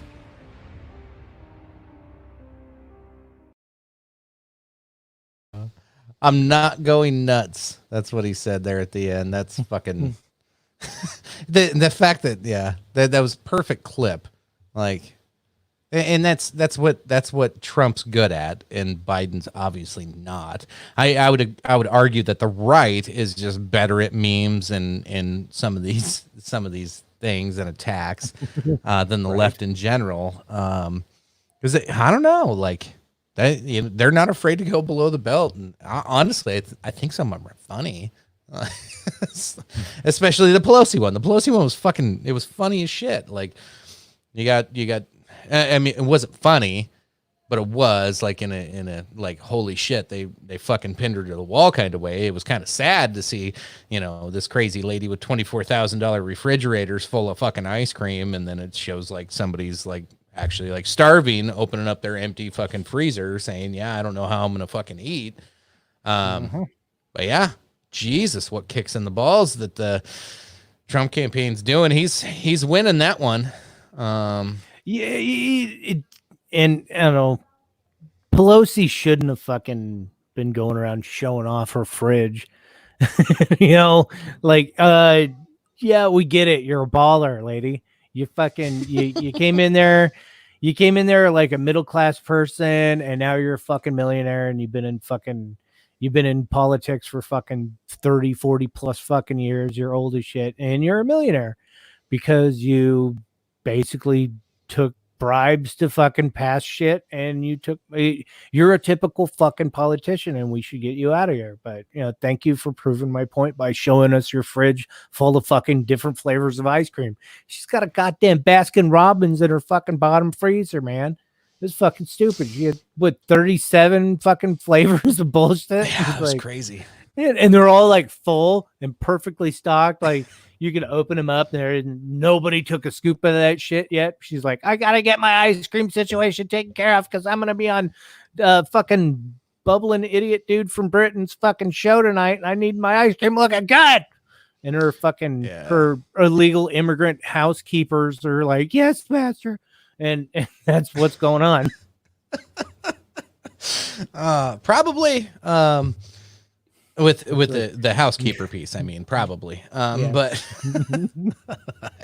I wasn't ready for you to go down that road. Sorry, going on a weird tangent. It's the alcohol. I blame Bernie for all the. Bernie's been making us drink a lot tonight. With the game, so. Yeah. She just had her husband Harry. In the comment section, tell us that what did he say? Media. So there we are. Anyway, my father-in-law chipping in, guys. Nice, nice, very nice of him. We appreciate it. So yeah, I think I don't know. I think we beat that one with I don't know. It's a dead horse now. We're keep beating it. I don't know. Everything with Trump and Pelosi and Clinton, Biden, it just seems like you're beating a dead horse every week, and the fucker keeps getting up. More comments from you viewers, please. We need to get the freaking flowing going on without the drink words, for fuck's sakes. If you can help it, yeah. I don't know what else you seen in the news this week, Lynn. Those were my main topics, dude. Shit, now my mind's drawing a blank when she put me on the spot like that. What the fuck's going on? Sorry, man. That's why I was dependent on my comments from the viewers here. Let's see. Music-wise, Post Malone jumped in, and he was raising some money for fucking WHO. With that Nirvana thing? Yeah, so he jumped in with a Travis Barker from Blink-182 because apparently he's drumming for everybody now. And they in Post jumped in, and he wore a dress, and symbolic to what Kurt Cobain used to do, and he proceeded to do cover songs of some Nirvana shit, and he didn't do Smells Like Teen Spirit because Kurt didn't really like playing that song live either. It's kind of, he was playing some obscure, harder rockin' Nirvana songs that I actually thought. I sat back, I listened to a little bit last night when we were doing our virtual bar, and I thought, you know what, I'm going to give this a listen to. And I did this morning, and I got up and I watched it all the way through, and shit, I'm not a big fan of Post Malone, but dude made me kind of happy. I was kind of fanboying on that motherfucker tonight or this morning. I thought Nice. he did pretty damn well. I mean, obviously it wasn't studio quality because they were socially distancing and doing it on webcams and whatnot. But dude, he sounded pretty fucking good. And he had something that the dude from Puddle of Mud who tried that shit like a week ago didn't have, which was soul and like talent. Some kind of like you could tell he had like his heart in that shit. Like he knew these songs and he grew up a fan. You could tell that he was listening to Nirvana when he was a kid, man. Fucking I didn't really like Post because I didn't like anybody who tattooed shit all over their face and looks like my desk from high school. But dude fucking turned me into a he ain't that half bad. That's I'm gonna give him props. That dude's cool. I like him. Yeah, first time I think I seen Post Malone, it was at I can't remember. It was one of the award ceremonies, and I only, or maybe it was an award ceremony, maybe it was a sporting event. I don't know. He jumped on with Aerosmith and started playing guitar with them and singing along with them. And it wasn't half bad. I was like, okay, like this dude's weird with face tats, but no, he actually did a good job on that show. I'm not a huge Aerosmith fan, so I wasn't like blown away, but I respect Aerosmith. Yeah, I mean, you got to have respect. But no, I like. I kind of liked Aerosmith, like the earlier shit, like when they were doing heroin and stuff, Yeah, and then like come like the late 80s, early 90s, other people were writing their music, and that's where they got their second breath. And they did the soundtrack for the big Armageddon movie and all that shit. All them songs were like that were really popular were written by like ghostwriters and shit like that. Just like hip hop does these days, a lot of times. Not a lot of your good hip hop artists actually write their own shit. I'll give them that. But your pop bubblegum shit, it's all somebody else wrote it. And then this girl that looks like she could be a fucking model is like, I could sing too. And they're like, here, we got a song that somebody else wrote. You can do it. And bam. And that's where you get your, I'm dating myself, Britney Spears type people and shit like that. You know what I mean? It's like, she's kind of relevant. Like, she was, I don't know anything about Britney anymore. I don't care. Yeah. It's like the only one cares. You ever like notice like 20 years ago, it was Britney, there was fucking Christina Aguilera, and there was Pink and a few others. And they were all like, they always saying that Christina Aguilera was going to be the one that like became a porn star and she was going to throw her life away and blah, blah, blah. She's the only one out of that whole group that like turned her ass around and like became a productive, but no, she became a productive member of society. She's like a mom and she's like fucking grown up and she's normal. She's still working. Like she's jumping on The Voice and like she's a respected musician and people listen to her. And could you imagine if Britney Spears was on The Voice as a coach? Like nobody would want to be on her team. Britney had my hairstyle like 15 years ago. And I'm thinking to myself, or not even 15, it was like 10 years ago. And I'm like, fuck. And then like that was like a nice train wreck where kind of like she went with that K-Fed. Remember that guy? Yeah, K-Fed. Like, it was like a nice little storyline of like, hey, let's see this little Southern gal fuck her life up. And we watched it for years, and it was like a train wreck, and we just couldn't stop looking. And well, I'm glad she's got her shit together again, and she's got her poop in a group, and she's back to normal. But I don't know if there it was a sketchy times, man. It was pretty weird when it was going on, though. It was kind of, I don't know. I'm sorry to shit on any of you Britney fans, but it's Britney, bitch. It's Britney, bitch. Let's see. I saw Chris popped up in the comments. He was on last night with us on the virtual bar. Still trying to figure out what happened last night. Yes, I think a few of us are. Roger that. Oh, yes. And look at Bernie. Yeah, I already popped it up. I drank. You still need to. Sorry. I was probably in the middle of shitting. Yeah, you were rambling. Chatting. Let's see. What else was there in the wonderful world of fake news. Let's see. More Trump, more Biden. I'm tired of hearing about Trump and Biden. I'm going to try to skip past all that stuff because I don't know. I think like I said, it's like beating a dead horse every day, and the fucker just keeps getting back up. I'd like to find something funny to talk about. I did see articles about the sex robots again pop up. It didn't look like anything new. It just seems like people want to talk about sex robots and now how they're sanitizing them, which I wasn't interested enough to actually read that one. I'm just gonna imagine that they're using hand sanitizer, and it can double up as lubrication. Oh, I oh God, that would burn, wouldn't it? Imagine if Trump said that. That would be the next big fucking thing. Like, you can use hand sanitizer as lube. Oh, that's a bad idea. Don't do it. Yeah, and CNN would be like, and then there'd be memes, and there'd be bad memes, because one thing I can say about the Democratic side of the meme makers, they don't make that good of memes. The right makes really good fucking memes. I don't know. I don't get it. They gotta like hire some fucking people to help them with their meme department, because they're not doing too well. No, they're doing terrible. I like, you would think, I don't know, they're supposed to be the younger generation. I don't know, maybe they're just not intellectually like up to snuff with, I don't know.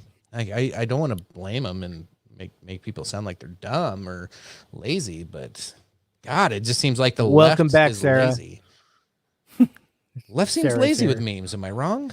Like, yeah, it's just, I don't know, man. It's hard to explain, and I'm just gonna fucking leave it at that. I'm not even gonna fucking try to poke that bear at all. I'm done. I just don't think left can make memes worth a shit. Yeah. How about the Patriots are moving down to Tampa Bay? Did you catch it? Yeah, at least two of them. Yeah. I saw another meme, and it showed Tampa Bay got 9 more former Patriots to sign up, and it was 9 refs standing in a circle. It's like, ooh. And whoever's in charge of deflating the balls. Yeah. Yeah, there's going to be a lot of shit talking going on for that one. On that one for a while, I'm sure. I was hoping Phil would be on before I brought that joke up, but I'm about to give up on some of these guys. And if I don't find a good fucking story to talk about here, we might just have to start wrapping this bitch up. Yeah, so let's get to evidently. Okay, we got another one here. Okay. Apparently it's back on the sex bot. Sorry, I was reading the comments. Okay, let's see. What do we got here? Sex bots. Well, evidently, Dad and you guys are the only ones that have heard about the sex bots. Dad knew exactly what you're talking about. Well, we get our news from the same place. Secretly, Bernie, he kind of purchased one already. We just didn't tell you about it, you know. Sorry, I'm giving you shit because you keep making me drink. So yeah. NFL is fake football. Wow. Wow, I've never heard that before, but all right. Well, we got a media in there. We all got a drink. Well, that's what they want you to think, Amanda. Yeah, that's what they're making you think. All the funny news is just boring today. Granted, we're a bunch of Nebraska boys, so we're gonna always say that, you know, we have a special spot in our hearts for the NCAA and college football in general, because, you know, we always say, well, it's them kids. They're trying to make it in. They're trying to fucking get in the NFL, and they're trying their asses off, and they don't get paid. So we're really big fans of that.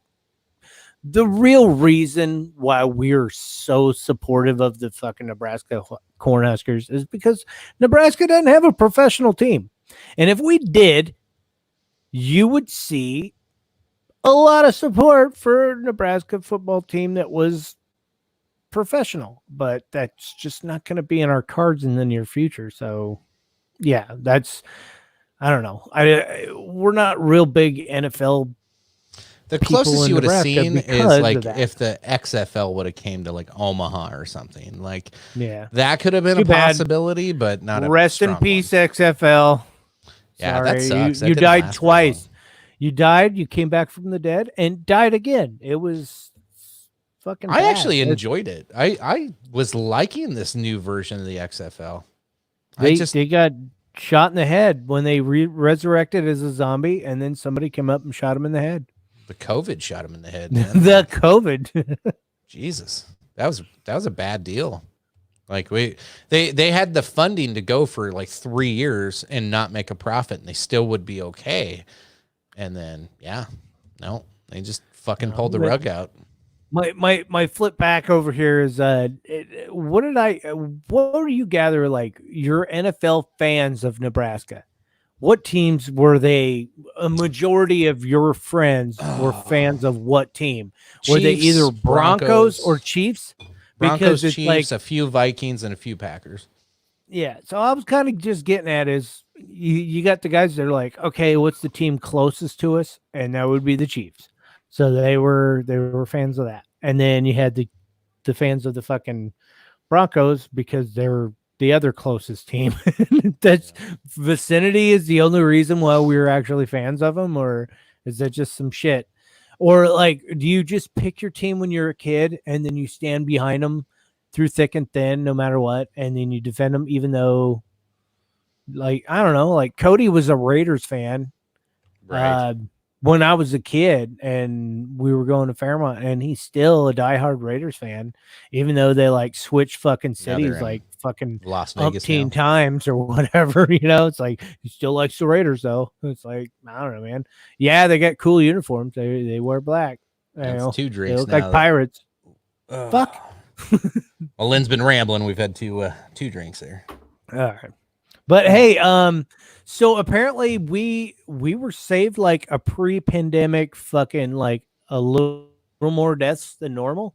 We could have had a more death ratio if the Super Bowl turned out to go in the other team's favor. You know what I mean?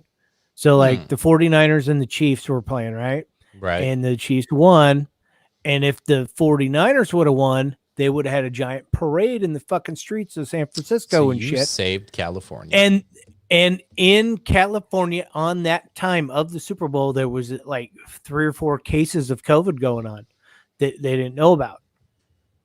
Well, then they found out if there would have been a big parade in the streets and everybody was celebrating the Super Bowl over there, then there would have been a huge pandemic in San Francisco and there would be a lot more deaths on the table today. So with that being said, the Chiefs. So is that a reason to like the Chiefs or hate the Chiefs? The Chiefs saved the world, or you can always say, thank you, 49ers, for fucking up the Super Bowl. I've always kind of thought we could do without San Francisco. Is that wrong? Like, yeah, you'd be whacking it and smacking it. Yeah, I could do without San Francisco. No, I'm not inciting violence on the city with a virus. I'm just saying, San Francisco blows. That's the place where it's legal to shit in the streets, and they pay a guy $150,000 a year to pick up poop off of the streets. Now, I would fucking buy a camper and just go to a park, and I would live in that fucking camper, and I would work as a shit picker upper for a couple of years, and then I'd come back here and buy a really nice fucking home and retire with all the money I made just by making 150 grand a year, picking up shit off the side of the street for like 10 years. And I'd come here back to Missouri and I'd be like, fuck yeah, I'm retiring early as fuck. And maybe I'd like mow lawns for money just for shits. just to pass the time away during the weekend. And then the rest of the time I'd be fishing and like, hunting and stuff and doing fun guy things. Like drinking beer and getting on podcasts and talking shit. Bernie had asked, when's UFC start back up? Actually, here in a couple weeks. And funny thing, Fight Island is going to happen. Let's see. Fight Island's back. Mortal Kombat. Mortal Kombat. No, they're not gonna have fights there right away. It sounds like probably in June, maybe July, before that, because obviously they have to build a venue and all that good stuff. But UFC will have Fight Island. They put in 22 patents and names or whatever or copyrights, so nobody can take the name of Fight Island now. What island is this? I don't know. I looked it up today and I didn't see Mysterious it. Island. It's surrounded in fog. King Kong lives on this island. Let's see. We were supposed to have UFC tonight on ESPN and another one next weekend. Both of those got postponed, but we have secured Jacksonville, Florida for UFC 249 pay-per-view. Justin Gaethje against Ferguson. That's going to be actually a really fucking good card. You get 2 title fights. You get Francis Ngannou. You get Calvin Kattar's coming back against Jeremy Stevens. That's going to be a good fight. Greg Hardy's coming back. Donald Cerrone against Anthony Pettis on the prelims. That'll be a free one. There's some good shit. That's a really, really good card. I'm pumped about that one.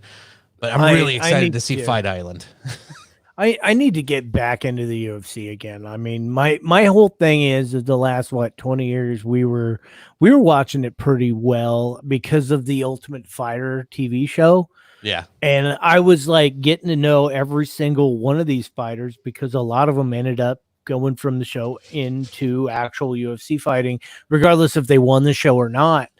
And it went from like a shitty reality show where they did challenges in the first season and then just turned around to it was strictly training and drinking. And then it went straight training only. And then they started losing viewers. Now, if they would have kept them drinking and doing stupid hijinks and shit when they weren't training, they'd have probably kept the fucking viewers going. Yeah, that was the weird time of the reality TV, like kicking in and dying off. It was a really strange time. But they, in my opinion, they need to bring the Ultimate Fighter back and they need to do it right and put it on like ESPN, you know? And so they have these dudes all living in a house, kicking the shit out of each other and fucking getting drunk and doing stupid shit. And then doing some challenges or some, I don't know. The challenge thing was kind of stupid. That was in the first couple seasons. But, you get your old, like, UFC alumni fucking show up to help be their trainers and shit. You get some of your older guys that are out of the game. Get your Forrest Griffin back in. Get your fucking get your head fucking people that made UFC great back in. Get Chuck Liddell back up in there. You know what I mean? Just to help. Oh, you don't want him getting knocked out again. No, not to fight. Just to go in and like assist the coaches and just be there to like put their face out and say, hey, remember me? I used to kick a lot of ass. Remember me? That kind of thing. And have them go out and like show these guys a couple fucking tricks and like let the new generation know, hey, this is how I used to fucking punch somebody's fucking skull in. This is great. I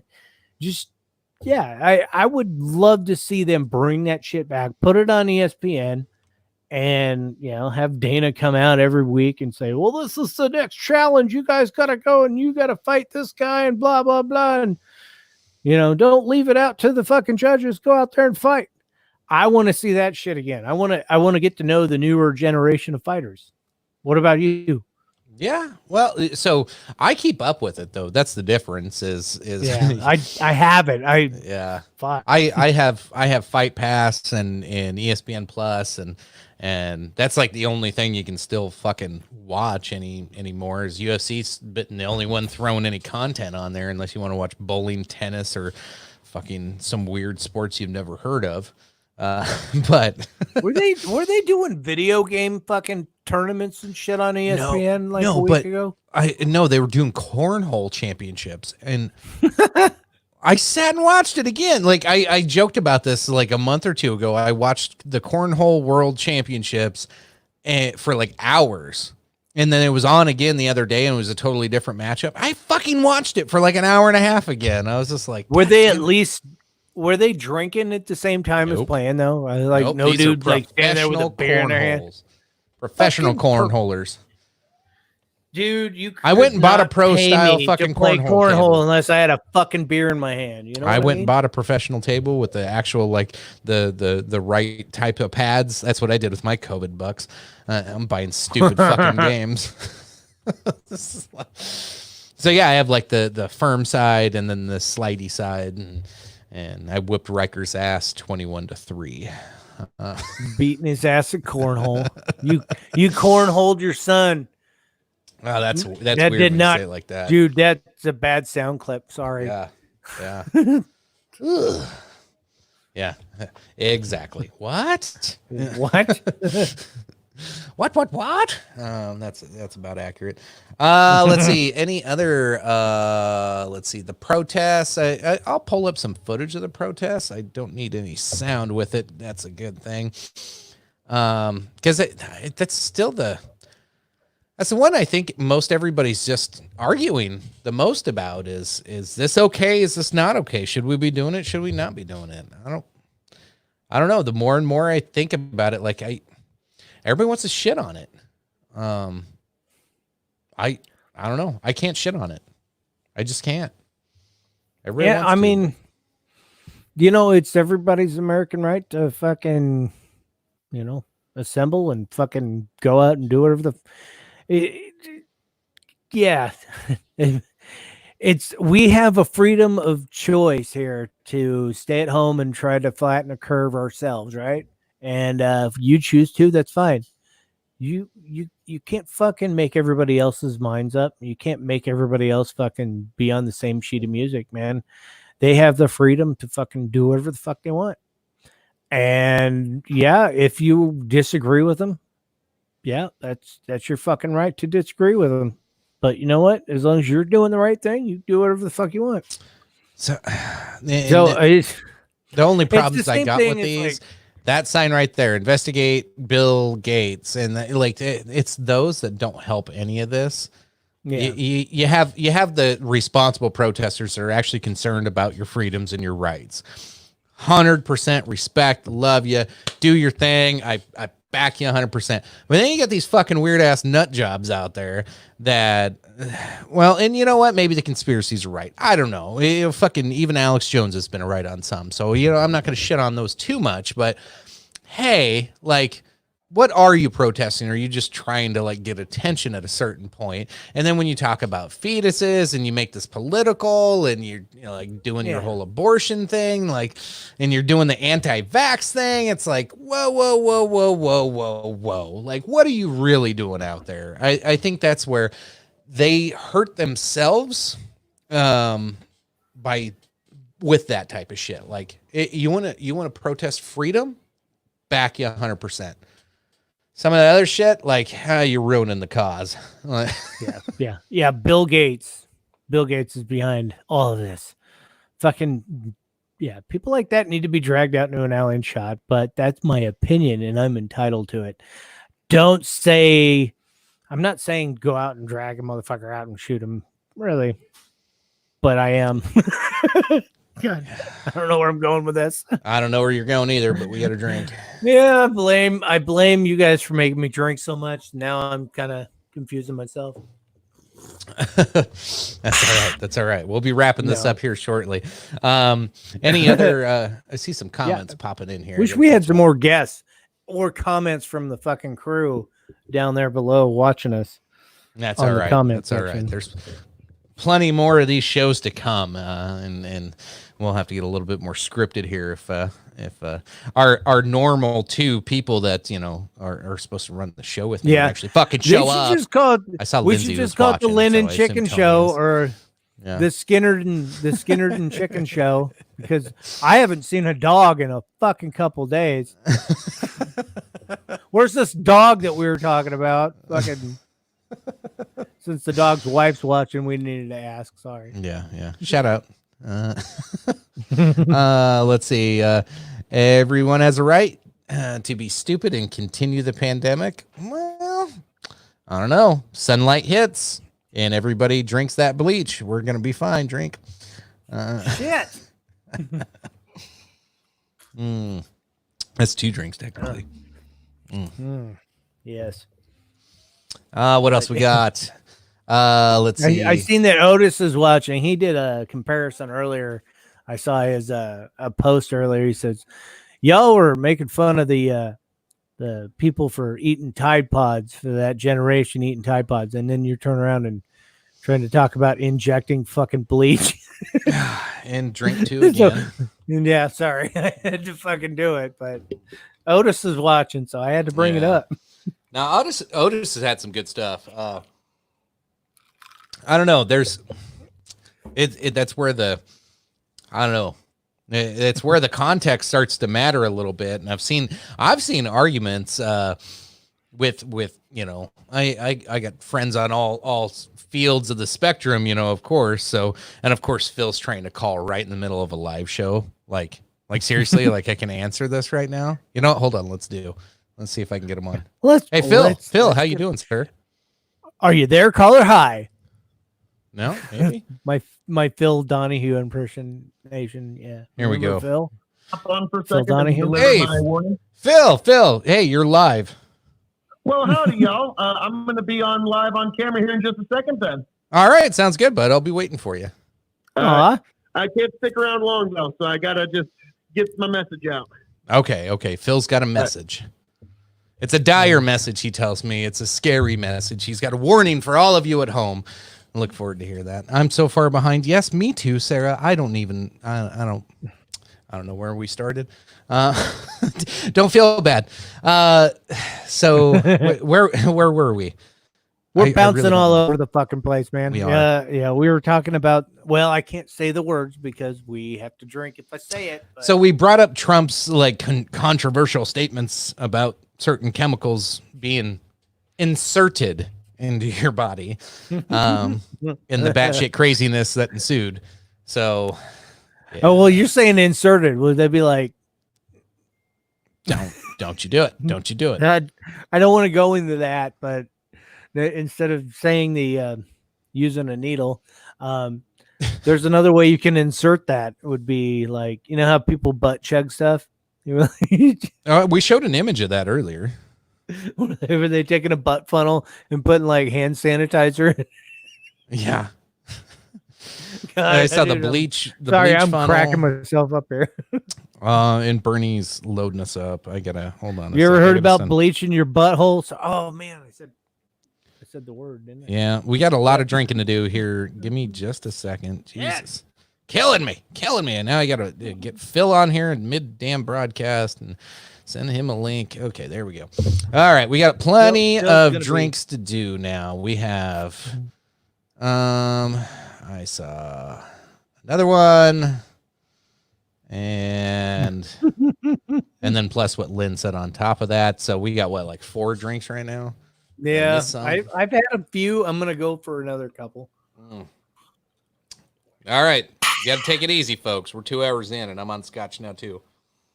Yeah, I went to Crown and Coke again. Thank God. Ooh. Yeah, thank God I'm switching to Crown. Yeah, that's a good idea. Instead of straight Scotch, but no. So no, I think going back, in case you missed it earlier, we're talking, what Trump had said. Obviously stupid. It was irresponsible. It was one of the dumbest things he said. However, the media was just as dangerous on how they handled it. Instead of, being responsible and saying, hey, this is a bad idea. Hey, he said this, and if it's taken out of context, you people might think it's okay to drink this stuff. Nope, they just went out full on like, oh my God, he told you to do this. And Jesus Christ, like they're just as responsible at that point for killing anybody who actually drank. I actually saw an article where somebody tried to say that the calls for bleach, damn it, I said it too. The call-ins to the what do you call that? The poison control had like doubled since Trump had said that. No, it actually doubled prior to that because there's been a conspiracy theory about that shit that's going back since January. So across the country, these things have been fucking spiking up. So another fake news, clickbaity bullshit fucking article. It was frustrating. Phil is joining us now. He has a very important and ominous message to share with us. He's been out in the fields all day, so I'm going to give him the floor so he can get us up to speed with what he's got. Thank you Share very your much. philosophy. And I know I'm not as dapper as I normally am, but I just came out of the field just to grab something from my home real quick, and I'm heading right back out. But I just needed to get something out to all you folks, something you all need to realize. For the first time in human history, oil has gone to negative numbers, and woe is us. We're in a lot of trouble. If that doesn't improve drastically very soon, folks, the entirety of life on this planet is decided and determined by the conversion of fuel to energy. That is what sustains all 7 billion of us as life forms on this planet and decides every other life form on this planet. How many trees there are, how many birds there are, how many you there are, how many me there are, is decided and determined by the conversion of fuel to energy. And for the first time in our history, the very resource that we depend on is completely out of whack. And I'm not saying this with any hyperbole, folks. Prepare accordingly if this does not improve. Little did you know, little did any of us know, that a July futures contract is the only hope we have for sanity returning to the markets. If not, people talk about the dark ages. We could potentially be entering into ages darker than we've ever known. The bottom 10 million people on the bottom rungs of humanity, if this does not improve, those 10 million people will not be here 5 years from now that would have otherwise been here. This is the dire warning I am trying to get across to all of you folks. We have a very real potential to enter an era darker than any we have ever known. There's so many people we have that are dependent on this one thing. And for the first time in our history, it's out of whack. That is a scary proposition, and it's something you should all prepare for. There's people walking around right now that are already dead, and they don't even know it yet. That is how dire this is, folks. So I'm not trying to fearmonger. I'm trying to help you prepare accordingly. There is a bus coming, and I'm trying to yell at you, get out of the way. So I know this isn't my normal cadence as to how I present myself, but I'm just trying to get the word out, folks. If you're within the sound of my voice, prepare accordingly. This could get much, much worse. Chicken, thank you for letting me speak my piece, sir. Absolutely. No, wait. Describe how you should prepare accordingly. Stock up on food, canned foods, nothing that relies on freezers or electricity. Basically, try and get your life as self-sustaining as you can for the foreseeable future, because without the conversion, of course, but without the conversion of fuel to energy, millions will die. They will not get access to the healthcare they need. They won't get access to the medicines that would have otherwise been manufactured. These areas won't get the development that they would have otherwise had. And as I said, the bottom 10 million, the bottom rung of humanity that makes those unfortunate 10 million people, most of them will die. And this is a horrible thing to have to realize, but this is what happens when you mess with the energy infrastructure of our entire planet. And as I keep saying, that is the atomic order of the world today. And I will say it again as many times as I need to. Our species and the totality of all life on this planet is determined by the conversion of fuel to energy. You, me, every last one of us are utterly dependent upon this process. And for the first time, it's fucking upside down, and in a way that I don't see any benefit for anybody to come down from this. All right. So is America going to double down on their natural resources as far as like solar and wind, and try to get that shit up even further than they have been in the past, which I've seen a giant spike in, since like Obama fucking initiated it. I saw a lot of windmills in fucking Iowa and Nebraska and Kansas and shit on my trips back and forth. Wind turbines seem to generate a lot, but that's like somebody trying to start exercising when they're in the middle of a heart attack. The time for exercising has already passed. But we got kind of a head start. We were walking. We were going out on walks before the heart attack. Yeah, because we got some shit going on. You know where I'm getting at? But what I'm saying is this is the economic equivalent of a cardiac arrest in terms of our economy. And if oil can be worth zero, they're less than zero, negative numbers, there is no reason why anything can't be worth less than zero. There is no reason. Our economy is dependent on oil. Fuels hunger. Yes. So, like I said, I don't mean to sound like some sort of like, it's all done, the end is nigh. You can prepare yourself accordingly.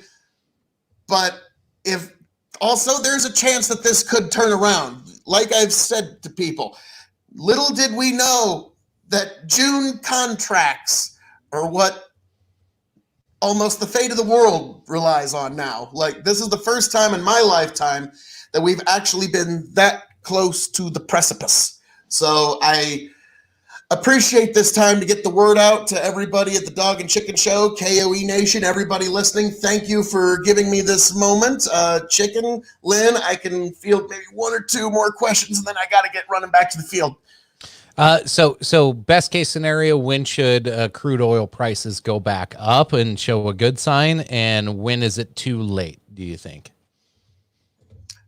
If the June contracts don't start showing some actual reality, like I was looking, WTI crude right now, you can get it for about $16 a barrel, which is at least over zero. But there is no nation in the world where, last I checked, as a Brent, so it's about 16, give or take. There is no nation in the world that even comes close to break even at even $28 a barrel or oil. So we're talking about the nations of the world not being able to produce. And Chicken, when I was saying that we're getting close to a deflationary depression, I think that oil going to negative numbers is just about as good of a proof of my argument as one could ever hope for. That's all right. I got a question. Back in the late 90s, early 2000s, before 9/11, what was the cost of a barrel of oil before it took a shit and then went skyrocketed up to $4 a fucking gallon for gas and whatnot? What was the oil price then? Off the top of my head, I think it was about $50 a barrel, give or take. I would have to. $50 a barrel. It jumped up to 100 for a while. So, and I can remember in 1998, I was in basic training, and I was in Fort Jackson, South Carolina, and I looked at the fucking gas pumps. They were at 80-some cents a fucking gallon, right? And I'm thinking to myself, okay, well, if oil's a fucking 1 cent a gallon, why am I? It jumped down to $1.15 a gallon here. But it should be at 50 cents a gallon, if not lower. I mean, what the fuck? So the gasoline prices take a good. Depending who's making on how money far, here? Still, they're still making some money. Yeah, it depends on how far away you are from the manufacturers before it hits you. So here it's still $1.70 a gallon. And I've seen places it's already hit $1. It'll hit close to $1 here in 3 weeks. It's just slower depending on where you are. Yeah. We're $1.18 in Missouri, and I don't know if that's the average, but that was the lowest I've seen, and it could be even lower down to 110. And most of what you're paying on that is taxes and tariffs. Yeah, yeah. The only thing that we have fix them potholes that they never fix. The only thing we have as a saving grace is the best cure for low prices is low prices. If the prices are so low that there's no incentive for anybody to even pump it out of the ground anymore, then what you're going to get is people are going to eat the supply of the oil we have, and then eventually the price will come back up. The problem is when you get to negative and you have such a thorough destruction of demand like we have in the economy. On top of that, and here's the real kicker, this is the problem, we have destruction of demand at the exact same time when we have Saudi Arabia dumping unprecedented supply into the market.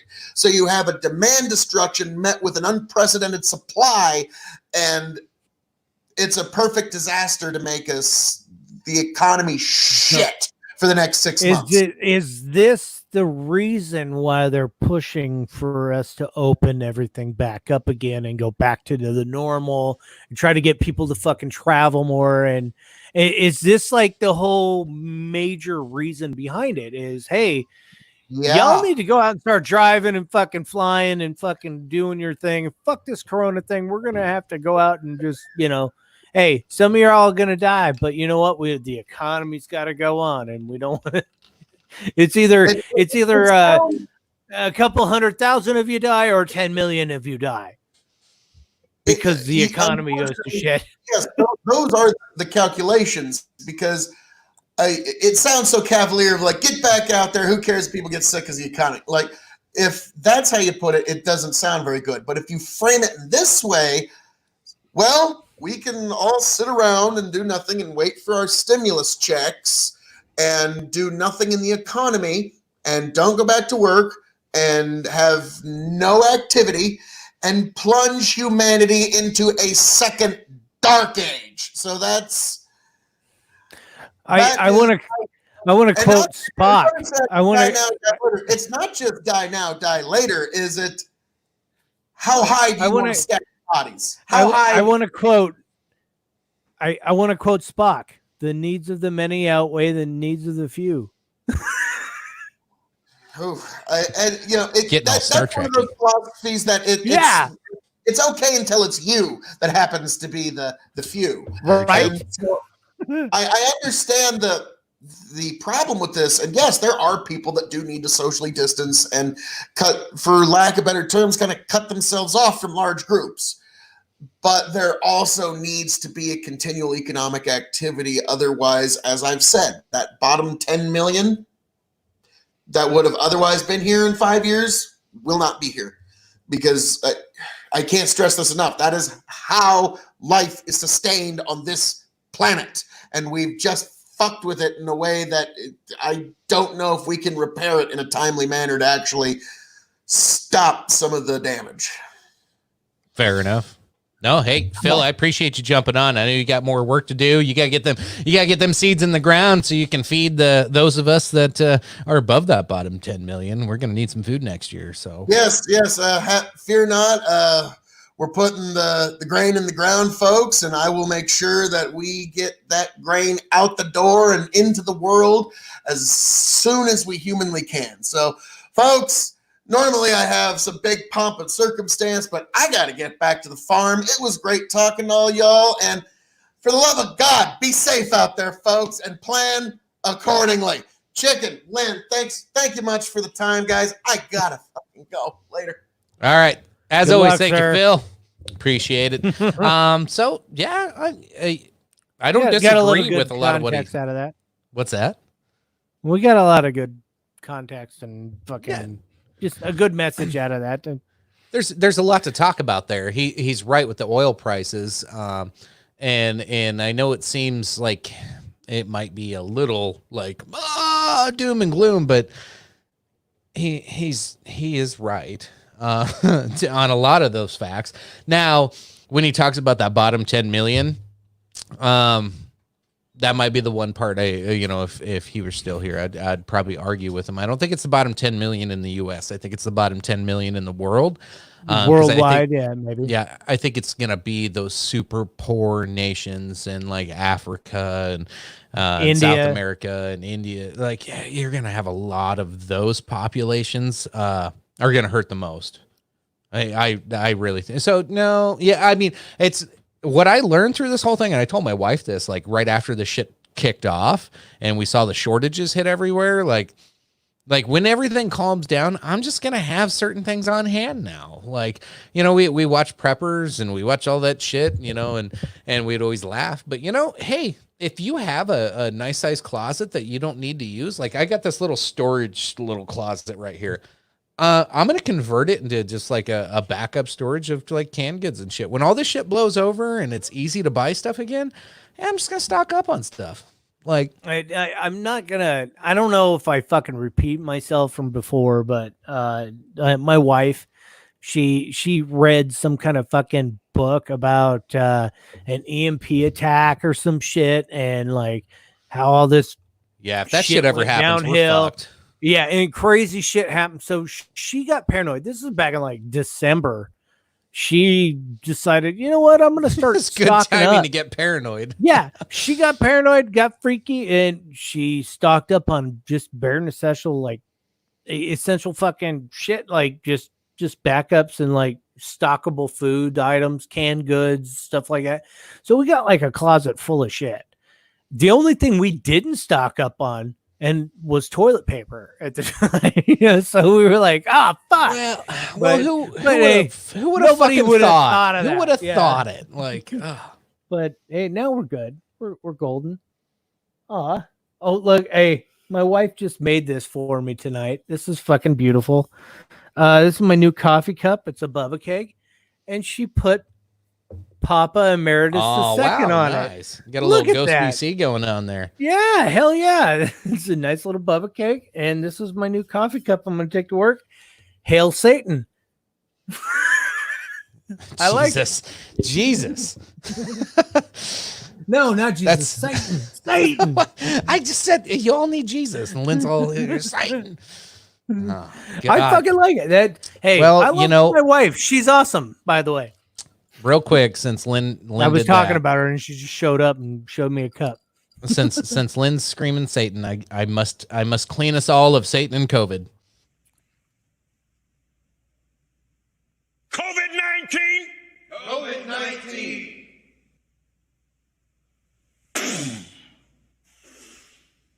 I blow the wind of God. The wind of God on you.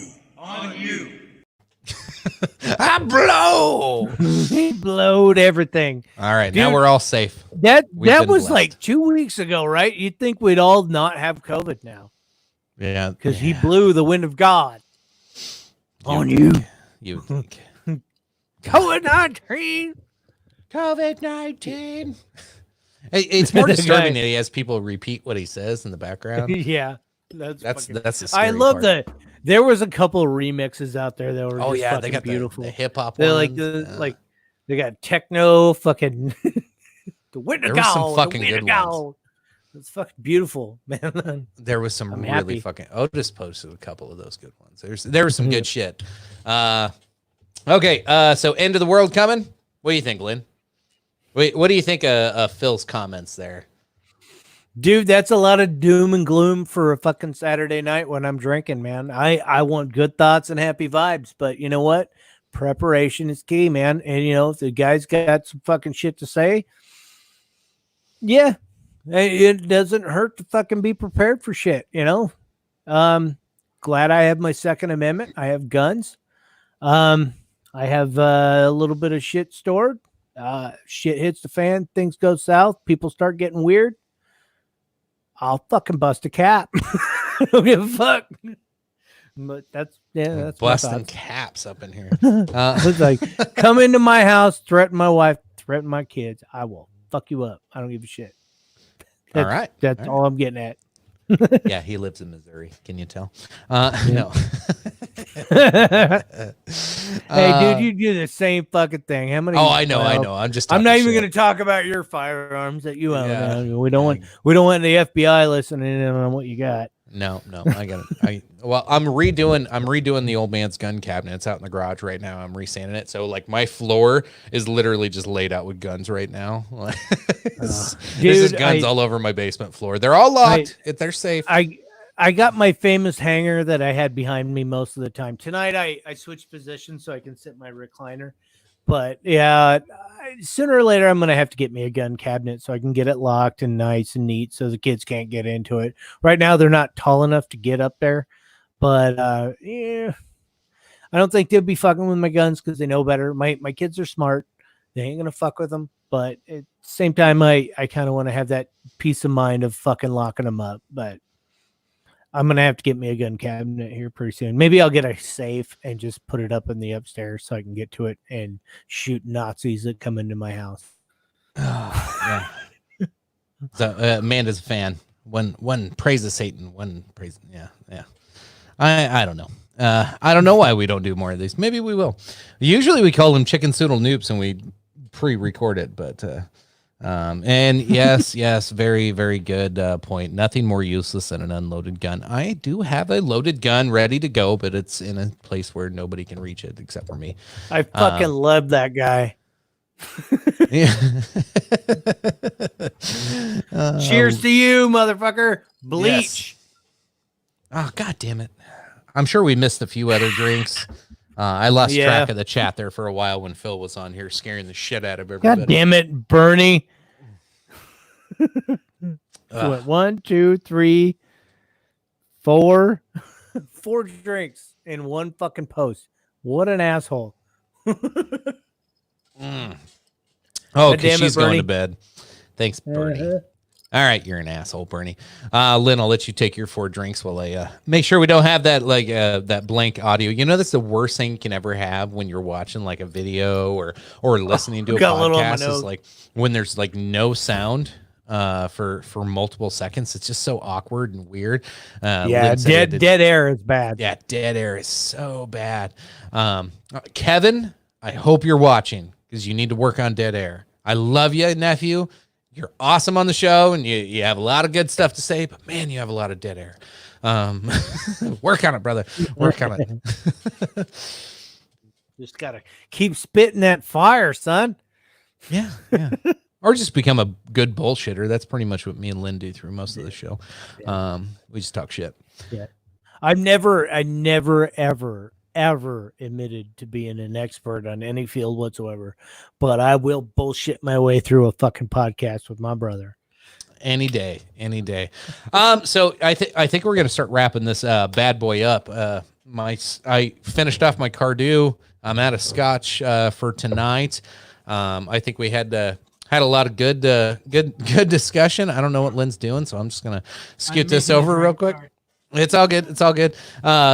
So wrapping up tonight, we talked about, Trump's silly comments and the impact that the media's shitty handling of those comments made things worse. So if anybody dies from drinking any improper chemicals, I blame the media as much, if not more, than I do Trump. So that's kind of where I stand on that one. It was a dumb comment to start with, but they handled it horribly irresponsibly. And if they try to, Trump has blood on his hands. If some asshole actually tries something, I don't fucking think he will. But God damn it, this country's full of dumb people, so I'm sure somebody will. They're just as liable, in my opinion. Protests, right or wrong. There's dumb ones. There's dumb protesters out there, folks. There's protesters that mean well for you, for me, for everybody that is fighting through this pandemic. I praise the protesters that mean well and are trying to do the right thing for our civil liberties and trying to hold on to the American way of life. But those dumb shit ones that hold up the stupid signs and trying to have a political agenda outside of I want to have a way of life, and when they get crazy with it, I can't support those. So there's got to be a line drawn. Like I support your fucking right to protest on anything, sure, but I'm picking sides here. If it's civil liberties, 100% with you. Don't give a shit. But if you're some asshole out there trying to promote some weird fucking crazy fringe shit, I'm out. I'm bowing out of that. Airlines, that was interesting. We had our first ever, we popped our cherry with a stranger. Yeah, that sounds weird. Some random dude commented, wanted to debate us a little bit on the airline piece. So circle back on there. That was a good conversation. I really appreciate that. Was it was Tom. Do you remember his last name? I'm trying to remember now. Tom. It It was Tomfoolery Podcast. Tomfoolery, so, yes. So, Tomfoolery, appreciate you jumping on the show and giving us a little insight there. That was a nice little back and forth there because it was friendly, it was civil, and he enlightened us to a couple things we weren't even thinking about. So, good stuff as always. Of course, all the Biden talk, kind of rounding that out, and then scared to death after Phil comes on here. I'm gonna curl into a ball. You doom and gloom with Phil. I mean, that was a nice one. Yeah. He said, "I'm not trying to fearmonger, but go out and buy as much essential shit as possible because shit's gonna go bad soon. We're all gonna die, or at least 10 million people in the world will die." Dude, he had me kind of want to go out and go to fucking Sam's Club tomorrow and buy a bunch more ramen noodles. Go buy some more ammo and some ramen noodles. Oh, good stuff. Lynn, you learn anything tonight? What was your big takeaway? We'll wrap this bitch up. Tell us what you learned. Any big takeaways? What you think folks should do, and then sign us off, and we'll get out of here. Since the beginning of this whole fucking thing, I've kind of taken everything as lightly as possible, and I've been trying just kind of ease my way into how things are the new normal and all this other bullshit. I think that we all pretty much all have level heads. There's a fringe amount of people that are fucking dumb. And those are the type of people that will inject fucking bleach into their veins because they thought CNN said it wasn't a good idea because they heard it from Trump in a thing. And where I gathered out of that shit was that that your average dumbass that would turn around and do something that dumb about injecting themselves with some bleach. God damn, I got a drink. Sorry. Yep, nailed another one on the bleach card there. Yeah. Oh, that's two. You fucker. Well, them guys that are dumb enough to do that, they wouldn't be the types that actually sit and watch Trump's fucking daily fucking press conference anyway, right? So, like, maybe they're, dude, I don't think they'd be smart enough to fucking watch CNN either. Technically. Do you have to be smart to watch CNN? I think it's lazy. No, they're not watching anything news related because they don't want to follow that shit. They just care about their fucking methamphetamines and their fucking whatever, you know? Fuck them. Dude, dumb people want to inject themselves with some shit like that. Sorry, you gotta drink again. It's the end of the night. God, you're fucking killing me. Dumb. I said I have to hit the doll more. If dumb people want to do that, then fucking let them. Because you know what? That's fucking social Darwinism. Yeah. Well, just let the dumbasses weed themselves out. Let's get rid of them. By their own means. Let them fucking just let them think that that's the solution and fucking. What was the other one that Coonert's dad was fucking posting? Was that powdered alcohol? Yeah, the inhaler. Yeah, the powdered alcohol inhaler. Jesus Christ! I saw another one was if people really think that that's the solution, or if they want to listen to Trump and that's the cure for the virus, let them do it. Let's see how this plays out. Let's just see how it plays out. Yeah, fucking just get it over with. We will get rid of like a certain voter base anyway. I don't even think it'd be smart enough to vote. So never mind. Like the people that are going to do that thing and end up dead, they were probably going to end up like taking our tax money away on fucking other bullshit anyway. So fuck it. Let them go. Let them be gone. No. Drink it, eat it, inject it. Oh, said it. Drink. Do what you got to do, man. Yeah, fucking, it's America. Do whatever the fuck. If it makes you feel good, do it. Right on. Any say goodnight to the folks? With all. See, since Phil ain't here, with all that being said, have a good fucking night. I love everybody here. Thanks for listening. And sorry I didn't have my A game. I kind of just agreed to do the podcast with Chicken like an hour before he fucking started it. And I was like, yeah, I don't know what you're going to talk about, but I'm on it. And yeah, so sorry I'm off the cuff tonight. No, I'm it was usually good. off the cuff every time I get on anyway. So it's just because it's better for me to just drink and just listen and soak in the information and give my thoughts as they fucking happen, because it's better than a pre-scripted fucking something, rather, because you can tell if I'm being fucking real or not if I'm just going off the cuff and just telling you what I'm thinking. And as long as I don't say anything stupid, I'm good. I'm pretty sure I said plenty of stupid shit tonight, so never mind that. Yeah, I think we both might have there. I'm gonna just go ahead and end up with thank you all for listening, and glad you I hope you guys got something good out of this. If not, sorry for wasting your fucking time. Still love you. I hope you listen and watch a little more often, and I should probably be here next Saturday because I ain't got shit else going on because of the 19. And if you got more questions to ask, just fucking ask them when we're doing the show, because if not, we're just talking to fucking hear ourselves. So I love the interaction. Thank you for that.